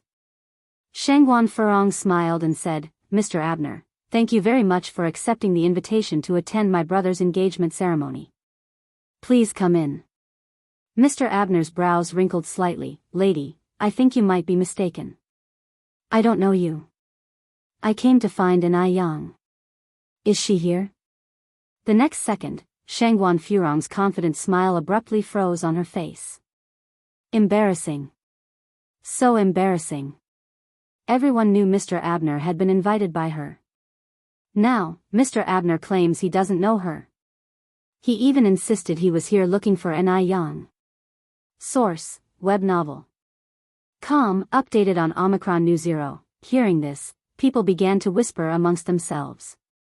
Quickly recovering, Shangguan Furong bit the bullet and said, Mr. Abner, Ni Yang is my niece. Please come with me. Upon hearing that Ni Yang was her niece, Mr. Abner's attitude improved significantly. Could you please take me to Ni Yang? Just then, Ni Yang walked over from the other side. Mr. Abner. Miss Ni Yang. Mr. Abner immediately approached her. Yang. Georgiana was thrilled to see Ni Yang. She has been wanting to adopt Ni Yang as her goddaughter, but hadn't had the opportunity.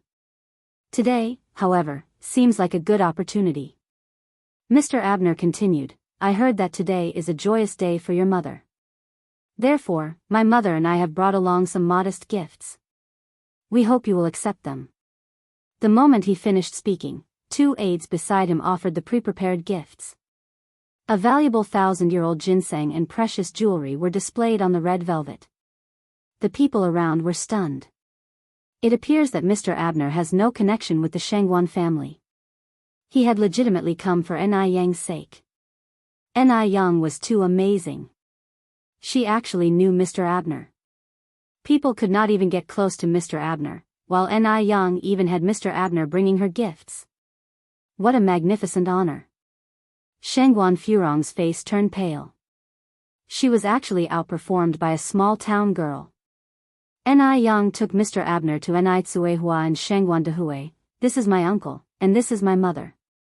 Uncle, auntie, I wish you a long and happy life together, Mr. Abner greeted politely. Shangguan Dehui took Mr. Abner's hand. Thank you. Had already known that Ni Yang was no ordinary person. So when he saw Ni Yang knew Mr. Abner, Shangguan Dehui was not surprised. Then, Ni Yang introduced, this is my boyfriend, Mo Qishan. Upon seeing Mo Qishan, Mr. Abner's eyes revealed a hint of surprise. Mo Qishan slightly smiled and took the initiative to stretch out his hand toward Mr. Abner. Mr. Abner, I've heard a lot about you. Mr. Abner glanced around and then revealed a mysterious smile. It's my pleasure. It's my pleasure. Mr. Abner was showing respect to a good-for-nothing? What could this good-for-nothing possibly teach him? But it makes sense when you think about it. After all, Mr. Abner is from F country and isn't acquainted with Chinese customs. He probably didn't know about Mo Qishan's reputation. Unfortunately, this good-for-nothing, instead of being modest, accepted the compliment with a smile. Does he even realize the person standing in front of him is Mr. Abner? A good-for-nothing will always be a good-for-nothing. A worthless thing. Ni Yang must be blind. Being such a beauty, how could she fancy Mo Qishan? Because of Mr. Abner, Ni Tsuehua quickly became the most popular person there, with everyone showing their friendliness. During the meal, Mr. Abner sat with the village chief, Grandma Lu, and the Mo family at the first table on the right side. Guests from the left side kept coming over to toast. The rich dames who were originally hanging around Shangguan Furong also rushed to the right side. Shangguan Furong's face looked quite ugly. Mr. Abner was her guest. How did he end up being Ni Yang's guest? What sort of dishonorable methods did she employ? Sitting next to Ni Yang, Georgiana turned to Ni Tsuehua, who was hoisting her wine glass. Miss Ni, I really like Yang Yang and we get along quite well. May I adopt her as my goddaughter? As these words were spoken, several people present were a bit taken aback. Georgiana is adopting Ni Yang as her goddaughter. Wouldn't that make Mr. Abner Ni Yang's brother, and Ni Tsuehua Mr. Abner's godmother? What an honor. There would be a line of people from here to the end of the Yangtze River wanting to become Georgiana's goddaughter. Shangguan Furong felt mixed emotions, and found it hard to swallow back her discomfort. Why on earth did she want to recognize a goddaughter out of the blue?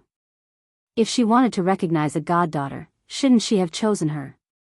What qualifications does Ni Yang have to be Georgiana's goddaughter? Shangguan Furong felt like vomiting blood. Ni Tsuehua and Ni Yang exchanged a glance and smiled. It's Yang Yang's good fortune if you would consider her as your goddaughter. Seeing that there were so many people present, if they denied the request, they would seem ungrateful. Moreover, personal relationships are really important. Many hands make light work after all.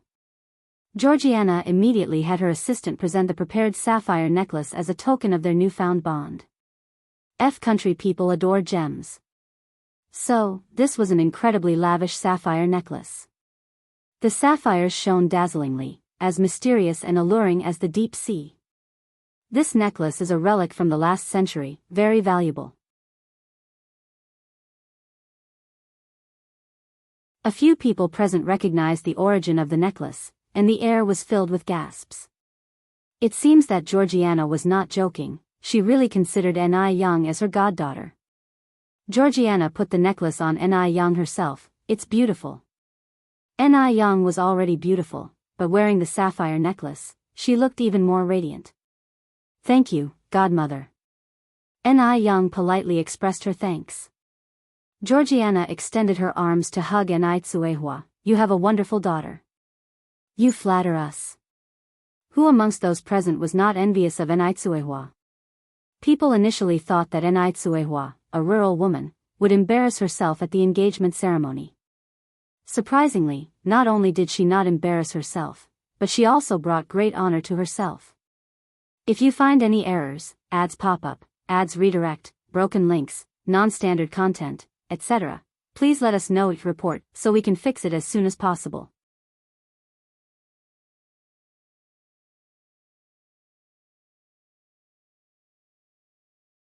Chapter 681, All the Stars Surround the Moon. infinite scenery _1. The person who felt the most uncomfortable at that moment had to be Shangguan Furong. She had been running around for Shangguan Dihui's engagement, even invitingly long over, only to find out that she had ended up preparing the wedding outfit for Ni Tsuehua and her daughter, Ni Yang. The person who should have been in the limelight was supposed to be her. How did it turn out to be Ni Tsuehua and Ni Yang? How did they even know Mr. Abner? Just two country bumpkins, what gave them the right? The more Shangguan Furong thought about it, the less willing she was to accept it, almost wishing she could tear Ni Kuihua's face into pieces. Furong. Zhao Shen gently tugged at her sleeve. What is it? Shangguan Furong turned her head impatiently. Zhao Shen swallowed, then said, shall we also offer a toast to brother and sister-in-law? Shangguan Dihui and Ni Tsuehua were the stars of the evening. All the guests took the initiative to toast to them. It would seem a bit strange if they didn't. Shangguan Furong rolled her eyes at Zhao Shen. Sister-in-law?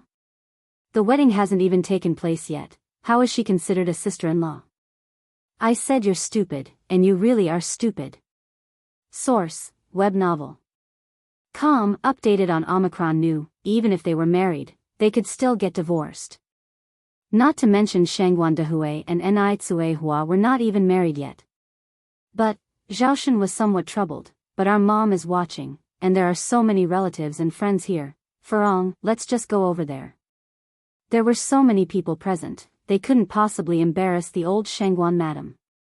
Shangguan Furong weighed the pros and cons, and finally chose to pick up the wine glass, and with Zhao Shen, they went up to Shangguan Dihui and Ni Tsuehua. Brother, Dia, Zhao Shen and I toast to you.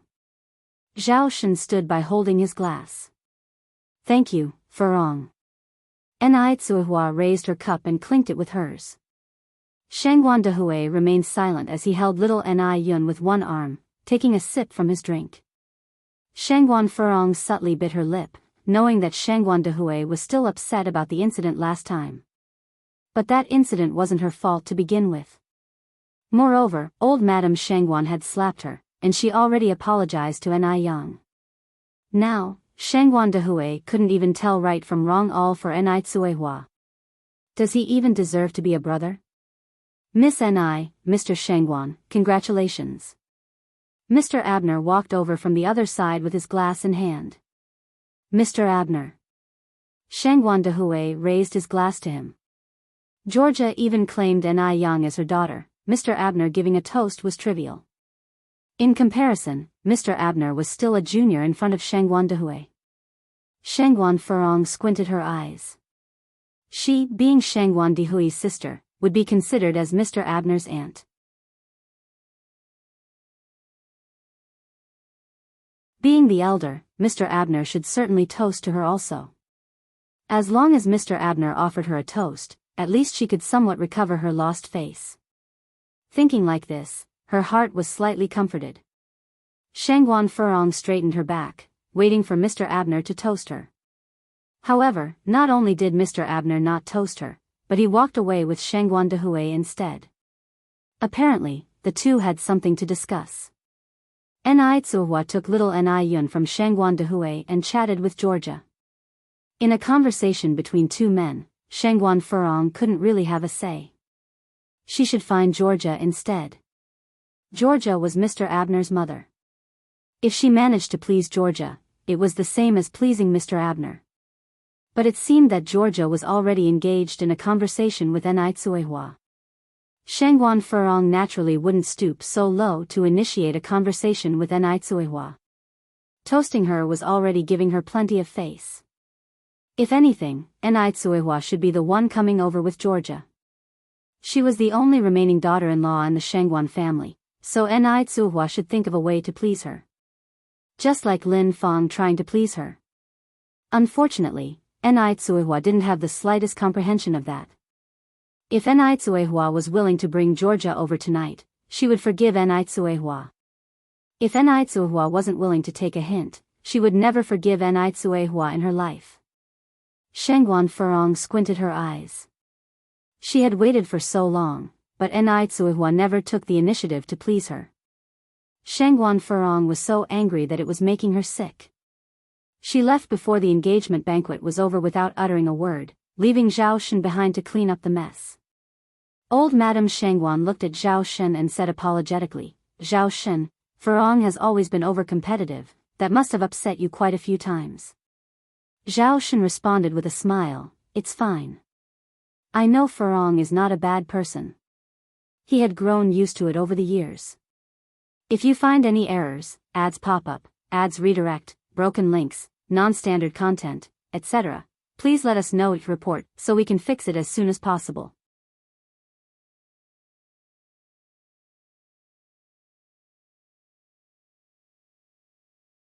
Chapter 682, All the Stars Surround the Moon, Infinite Scenery _2. Arguing further has no point. Today was supposed to be a day of joy. Old Mrs. Shangguan didn't want to bring up these unpleasant matters. But Shangguan Furong had truly overstepped her bounds. She just up and left without a word. What would Enrich Hua and Shangguan Dehui think of that?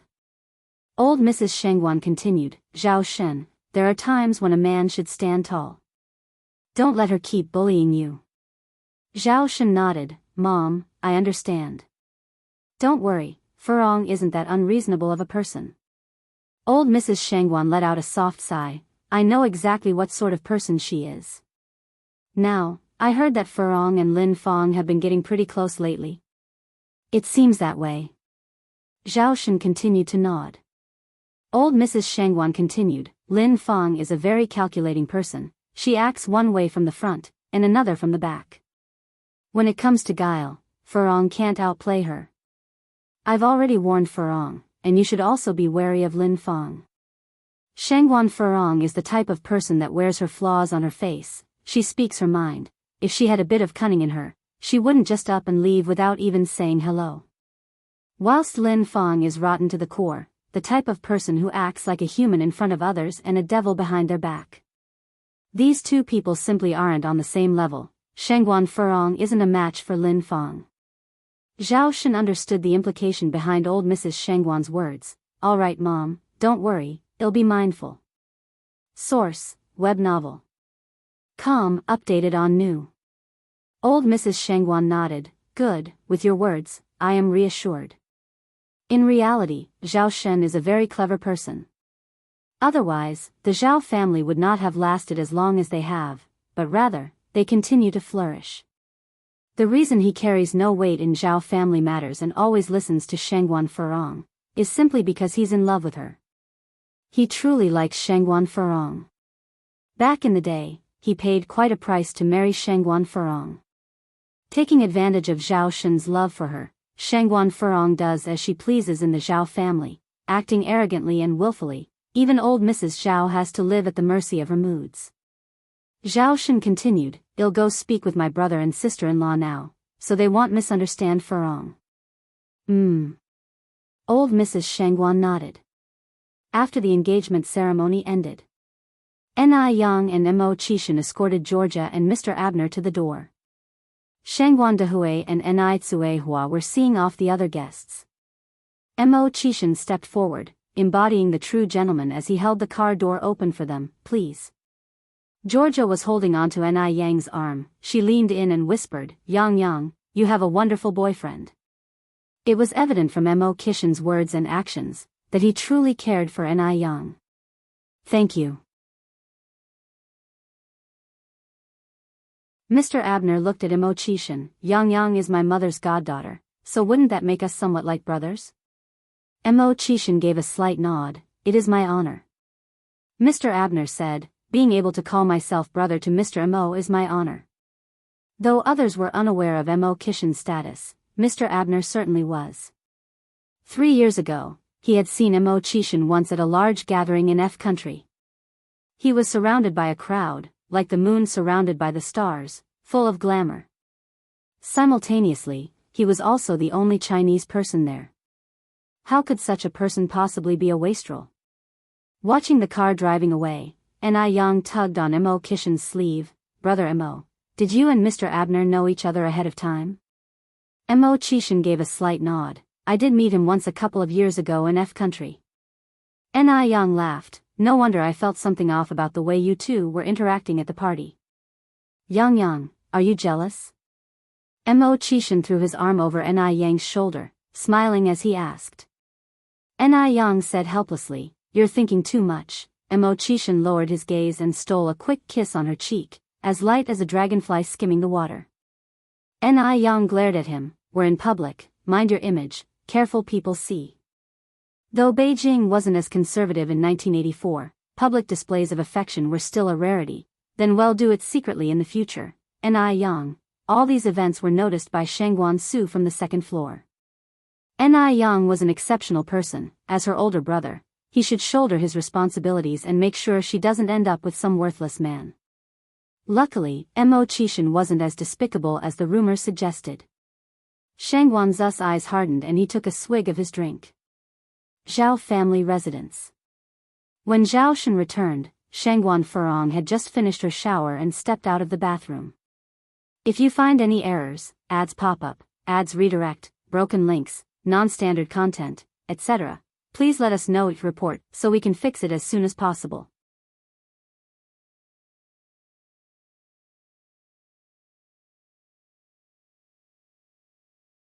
Chapter 683, All the Stars Surround the Moon, Infinite Scenery _3. She wore a deep purple bathrobe, her eyebrows and eyes were less dominant than usual, and she looked softer. Zhao Shen gazed at her, as if seeing the shy young girl from 15 years ago. His heart stirred for a moment as he moved to embrace Shangguan Furong, only to be roughly pushed away by her. You're sleeping in the guest room tonight. Shangguan Furong was still upset about what had happened at the engagement banquet today, so she naturally wasn't pleased with Zhao Shen. As for Shangguan Furong's orders, Zhao Shen never dared to disobey. He gathered up his bedding and change of clothes, shoved open the door, and began walking towards the study.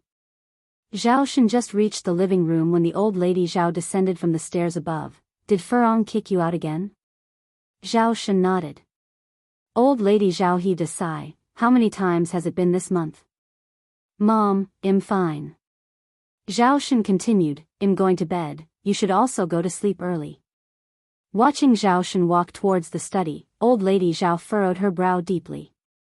She walked over, picked up the telephone, and dialed a number. After hanging up, old lady Zhao headed towards the Buddha hall in the backyard. The Zhao family's study was quite large. Having freshly emerged from the bathroom, the telephone on the desk began to ring. Zhao Shen walked over to answer it. Hello? A soft and urgent female voice came from across the line. Hello? Is this Sister Furong? Source, web novel. Updated on Omicron New, it was clearly Lin Fang's voice. This is Zhao Shen. There was a moment of pause on the other side of the line. Then came the voice, brother-in-law, I'm at a public telephone booth on Cart Road. It's raining heavily outside, my bicycle has been stolen, and I think someone has been following me. Can you help me? Other than Sister Furong, I really can't find anyone else to help me. As she spoke her last words, Lin Fang's voice was filled with a sobbing tone. She sounded lonely and helpless, completely irresistible. Zhao Shen was inherently a righteous man. Faced with such a situation, he naturally couldn't ignore it. All right. Stay right there, they'll be right there. Thank you, brother-in-law. Lin Fang hung up the phone, her face streaked with tears, yet a smirk of triumph played at the corner of her mouth. It rained heavily. The rain plinked and plunked upon the eaves, even mixed with bits of snow. Zhao Shen drove off, the headlight in the dark splitting the night with a ray of stark white light, illuminating his way.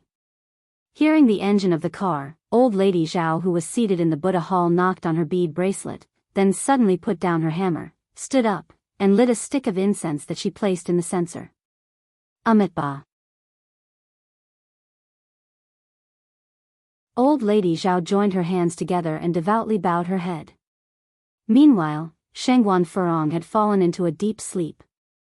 Cart Road wasn't far from the Zhao family house, and Zhao Shen easily found the telephone booth mentioned by Lin Fang. Holding an umbrella, he stepped out of the car. Xiaolin? Comrade Xiaolin? Upon hearing Zhao Shen's voice, Lin Fang, who had been crouching in the corner of the telephone booth, immediately stood up as if seeing hope.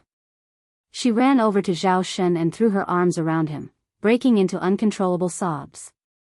Lin Feng and Shengguan Furong were vastly different. Lin Feng was a delicate woman who needed protection, while Shengguan Furong was unyieldingly assertive. Zhao Shen was a man, and deep within his bones, hidden away, was a desire to conquer and to protect. Lin Feng's behavior, however, made up for what Shengguan Furong lacked. For a while, Zhao Shen found it hard to push Lin Feng away. Recalling how he had just been kicked out of their room by Shengguan Furong, Zhao Shen began to feel angry. In a fit of what felt like revenge, he embraced Lin Feng, dropping the black umbrella to the ground. The icy raindrops instantly soaked their clothes. On Lin Feng's face, a smug smile curled up at the corner of her mouth. Zhao Shen couldn't escape from her grasp after all. "Thank you for coming, brother-in-law." Lin Feng choked out. "Get in the car, it'll take you home." "Okay." Lin Feng nodded. The two got in the car and Zhao Shen handed Lin Feng a dry towel. "Wipe your face." "Thank you, brother-in-law." Lin Feng accepted the towel and then asked, "Can I call you by your name?" That question carried a deep implication. Zhao Shen fell silent. "Furong is older than you. It's better if you call me brother-in-law." At his words, although Lin Feng's face showed disappointment, she did not feel disheartened in her heart. Zhao Shen hadn't pushed her away earlier, indicating that he was wavering. Some things had to be taken step by step. Zhao Shen started the engine to leave. Just as the car reached the foot of the building, Lin Feng said, "I don't want to go home." "Then where do you want to go?" Zhao Shen turned his head to look at Lin Feng. "If you find any errors, ads pop up, ads redirect, broken links, non-standard content, etc., please let us know each report so we can fix it as soon as possible."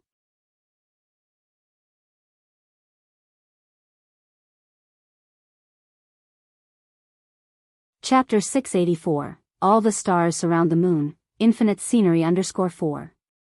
Lin Feng looked at Zhao Shen, her face pale. "As long as I don't have to go home, anywhere will do." Zhao Shen stayed silent for a while, ultimately choosing to drive away. Eventually, Zhao Shen parked in front of a villa with Lin Feng. Zhao Shen was truly wealthy. This villa was just one of many properties he owned. Looking at the luxurious villa, a determined expression flashed in Lin Feng's eyes.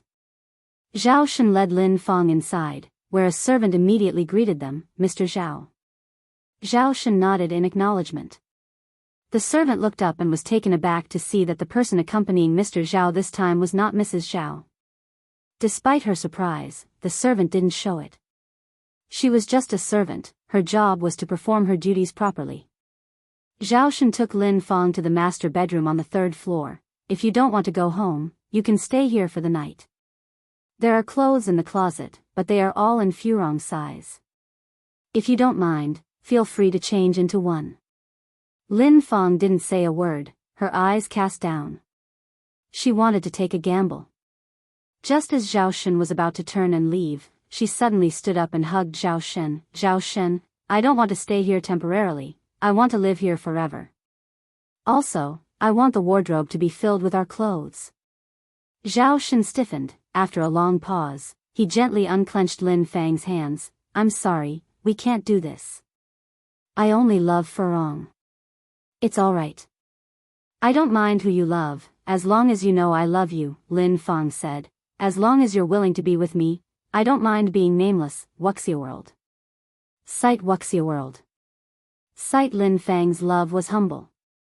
She knew that she would only earn Zhao Shen's sympathy and pity by showing her humility. She was not Shengguan Furong, who was messing around with Zhao Shen's feelings just because he liked her. "No." Zhao Shen coldly pushed Lin Feng away. "What we are doing is wrong." Lin Feng looked at Zhao Shen and asked, "Are you afraid of Shengguan Furong?" Her words were like a catalyst, instantly igniting Zhao Shen's desire for revenge. Why should he fear Shengguan Furong? Lin Feng walked over. "We are both pitiful people. Why don't we rely on each other for warmth?" This time, Zhao Shen didn't reject Lin Feng, but instead embraced her. Somewhere along the line, someone turned off the light in the bedroom. leaving everything enveloped in darkness. In Beijing, it was customary for a bride-to-be to spend 3 nights at her groom's home after the engagement. She could only return home after 3 days. Ni Young didn't want to remain as the third wheel. Moreover, she had workers to supervise at home, hence, she didn't stay. Shangguan Dehui arranged for transportation to send the other villagers back. Ni Young, however, rode in Mo Kishin's car. Yang. Mo Qishan, eyes focused on the road ahead, asked in a seemingly casual way. "What's up?" Ni Young tilted her head slightly. "Are you brave?" Mo Qishan asked back. Ni Young nodded, "Quite. After all, what was there to be afraid of for someone who had experienced death before?" Upon hearing this, a hint of disappointment flashed in Mo Kishin's eyes as he continued, Yang, are you afraid of ghosts?" "No." Ni Young shook her head. "Why do other girls fear ghosts, but you don't?" questioned Mo Qishan. Ni Young laughed, "Brother Mo, if you have something to say, just say it directly. No need to beat around the bush." Mo Qishan cleared his throat and said simply, "Well, I'm saying, if you're afraid of being at home alone, I can stay with you." As soon as he finished speaking, Mo Qishan added, Yang, don't misunderstand, I'm just worried you might be scared." Ni Young squinted her eyes. "Are you harboring ulterior motives?" I'm not. Yang, don't slander me." Mo Kishin's ears turned red. TSK. Ni Young reached out to pinch his ear. "Look at you, pretending to be a gentleman." "Boss, I was wrong. Please forgive me. Focus on driving, don't think about unnecessary things." Ni Young sat up straight, turned on the car stereo, and a light song immediately filled the air. "The tips of the peach leaves are sharp, the willow leaves cover the sky, listen to my words, O Emperor Ming." This song, exploring the Clearwater River, was a narrative song popular in Beijing. Ni Young remembered that in her previous life, a handsome young man turned this narrative song into a pop hit.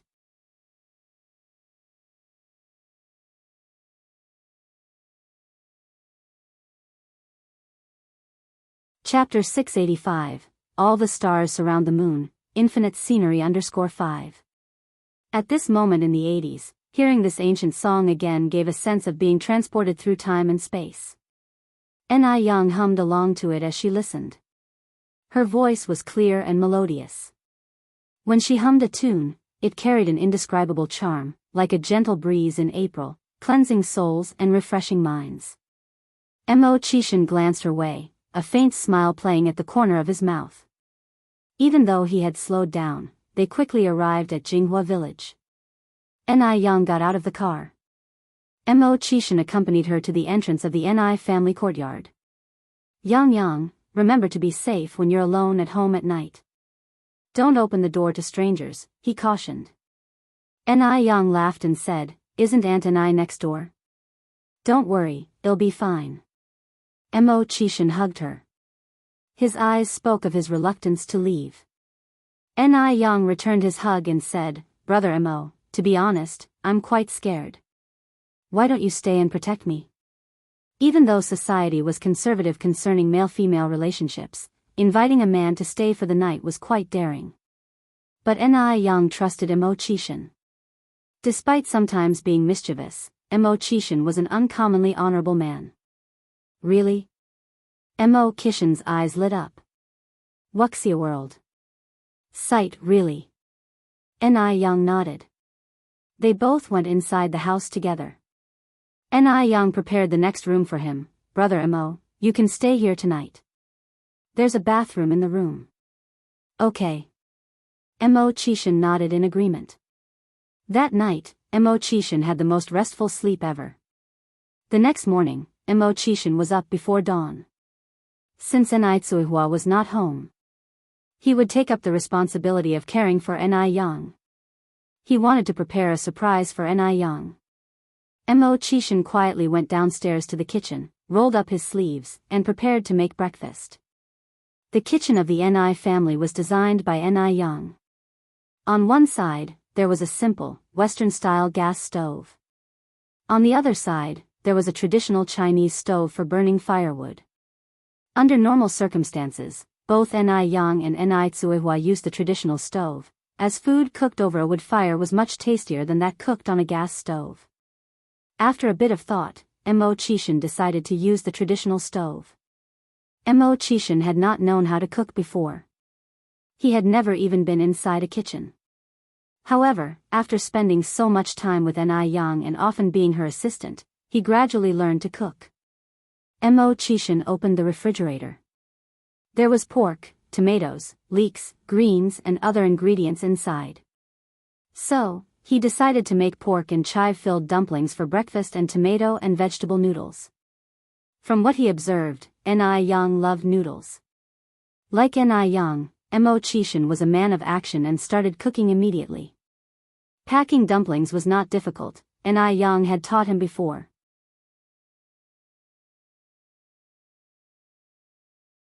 Though his dumplings didn't look as good as Ni Yang's, they were decent. As the minutes and seconds passed, the light outside grew brighter, and a streak of golden morning light shone through the window. When Ni Yang came down the stairs, she saw an apron-wrapped man, who usually exuded a chill aura, busily bustling around the stove. From Ni Yang's perspective, she had a perfect view of his sharp yet beautiful side profile. His thin lips were a barely visible line. He was deeply focused on cutting the tomatoes.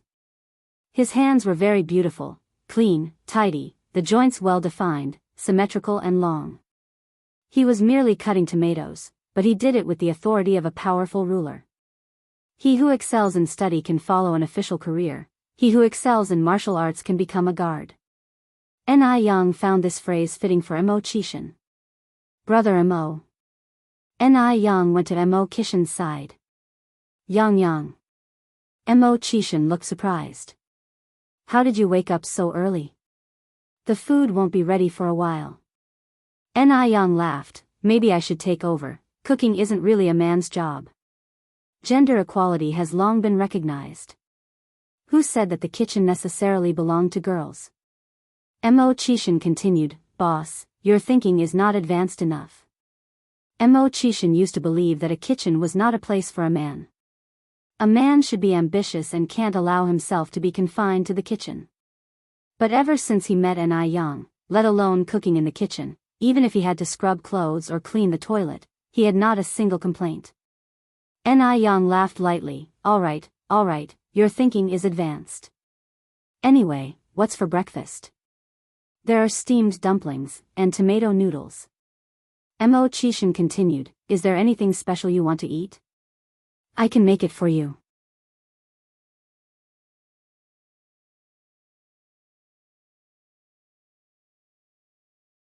Chapter 686, Breaking News. _1 Lady Zhao never complained. Even if she did have any complaints, she dared not to voice them. After eating a few donuts, Shangguan Furong spoke again. Also, the porridge today doesn't seem as thick as yesterday's. Mom, did you wake up late this morning? Upon hearing this, Lady Zhao, who was holding a donut, immediately stopped. Last night, she had spent almost the entire night in the Buddha Hall, indeed waking up a bit later than usual this morning. Could it be? Had Shangguan Furong noticed something? A chill ran down Lady Zhao's spine. She raised her head to glance at Shangguan Furong before saying, sure, I'll pay more attention tomorrow morning. Shangguan Furong nodded contentedly, and I want to eat crystal pan-fried dumplings for breakfast tomorrow. It seemed Shangguan Furong hadn't noticed anything, thus Lady Zhao let out a sigh of relief. After finishing breakfast, Shangguan Furong took out a tissue, elegantly wiped her mouth. By the way, where's Zhao Shen? Lady Zhao flinched but quickly tried to regain her composure. He had something to do and went out. Oh. Shangguan Furong nodded, paying it no further thought. I'm going over to my mom's. Today was Ni Qihua's first day at the Shangguans. Naturally, she had to go and check on her. Otherwise, what standing would she have in the Shangguan household in the future? Wuxia World. Site Wuxia World. Site. Ko Anaitsuehua was a new daughter-in-law, and as such, she should serve her a cup of tea. She missed the opportunity last night, but this morning, she would definitely put Anaitsuehua in her place. Sure. Lady Zhao stood up and escorted Shangguan Furong to the door. Seeing Shangguan Furong's disappearing figure, a layer of fine sweat formed on Lady Zhao's forehead. Just as Shangguan Furong left, Zhao Shen drove in. A ray of light flashed in Lady Zhao's eyes, and she went up to meet him at once. Shen Bao. Mom. Zhao Shen got out of the car. Zhao Shen glanced at Lady Zhao. Mom. Lady Zhao waved her hand. Don't say anything, I understand. Have you had breakfast yet? Zhao Shen shook his head. Lady Zhao replied, come in and have a meal then, the soup is still hot. Okay. Zhao Shen nodded and followed Lady Zhao inside. Lady Zhao served Zhao Shen some porridge. Zhao Shen looked around the dining room. Where's Furong? She went to her mother's house. Lady Zhao replied. Zhao Shen lowered his head to drink a spoonful of porridge. Furong, she didn't find out anything, did she? No. Lady Zhao shook her head. That's good. Zhao Shen sighed in relief. Mom, the porridge you make is really delicious. His mood had improved. Even the plain porridge tasted better. Lady Zhao replied, you have a sweet tongue. A moment ago, Furong thought my porridge wasn't thick enough. Zhao Shen paused while drinking his porridge. Lady Zhao was now 78 years old, an age when one should be enjoying the tranquility of life, yet she had to endure the displeasure of her daughter-in-law. Despite having maids at home, Lady Zhao had to make breakfast every morning because Shangguan Furong preferred her cooking. It was forgivable that Shangguan Furong didn't express gratitude, but her complaints were unacceptable. It was his fault for not being filial. Lady Zhao, as if sensing Zhao Shen's concerns, laughed and said, Shen Bao, you don't need to worry about me. As we age, waking up early and moving around to exercise is good for our bodies. People are like machines, if we don't move, we rust. Is it not just making breakfast? I've dealt with much worse when I was young. In her youth, she endured hardship. Now, when life has improved, she is still facing hardship. Upon hearing this, Zhao Shen felt worse. He quickly finished a bowl of porridge and ran upstairs saying, Mom, I'm full. As Lady Zhao watched Zhao Shen's retreating figure, a glint of determination flashed in her eyes. After so many years, it was time for Zhao Shen to stand up for himself. Shangguan Furong arrived at the Shangguans. Lady Shangguan was in the living room, playing with little Ni Yun. Mom, where are my brother and Dia? Shangguan Furong had been in the house for quite some time, and she hadn't seen Anaitsuehua, this newlywed, come forward to greet her. How rude. Lady Shangguan peeled a grape for little Ni Yun. They went out to watch a movie. It was currently the 11th month of the lunar calendar, and due to limited preservation technology, grapes were rare and difficult to buy, even for the wealthy. Shangguan Furong was shocked when she saw Lady Shangguan feeding little Ni Yun grapes. Did a child with no blood relation really deserve such good treatment from Lady Shangguan? Shangguan Furong noticed that Lady Shangguan treated little Ni Yun no different from her own grandchildren, Zhao Zijuan and Zhao Ziqing.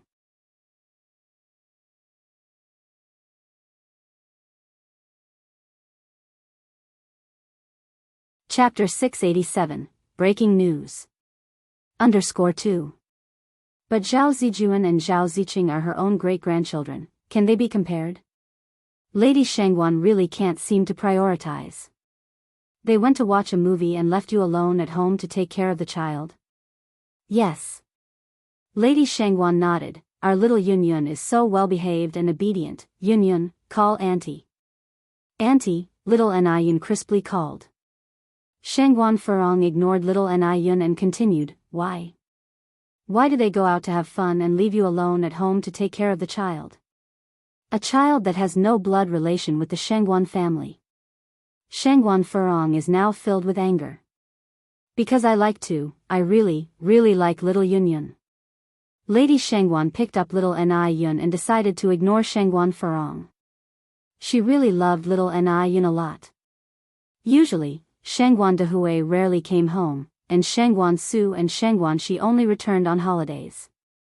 She was very bored alone at home, often just sitting on the sofa in a daze. But now it was different. Now she had little Ni Yun. Little Ni Yun was like a pistachio. With her company, Lady Shangguan felt she had grown a lot younger. Does she still go by the surname Ni? Continued Shangguan Furong. Lady Shangguan frowned slightly. Furong, can't you worry less? Mom, do you really think we're charitable, raising other people's children? Aren't you afraid of being laughed at? Shangguan Furong crossed her arms. Little Ni Yun didn't understand what the adults were saying and blinked curiously.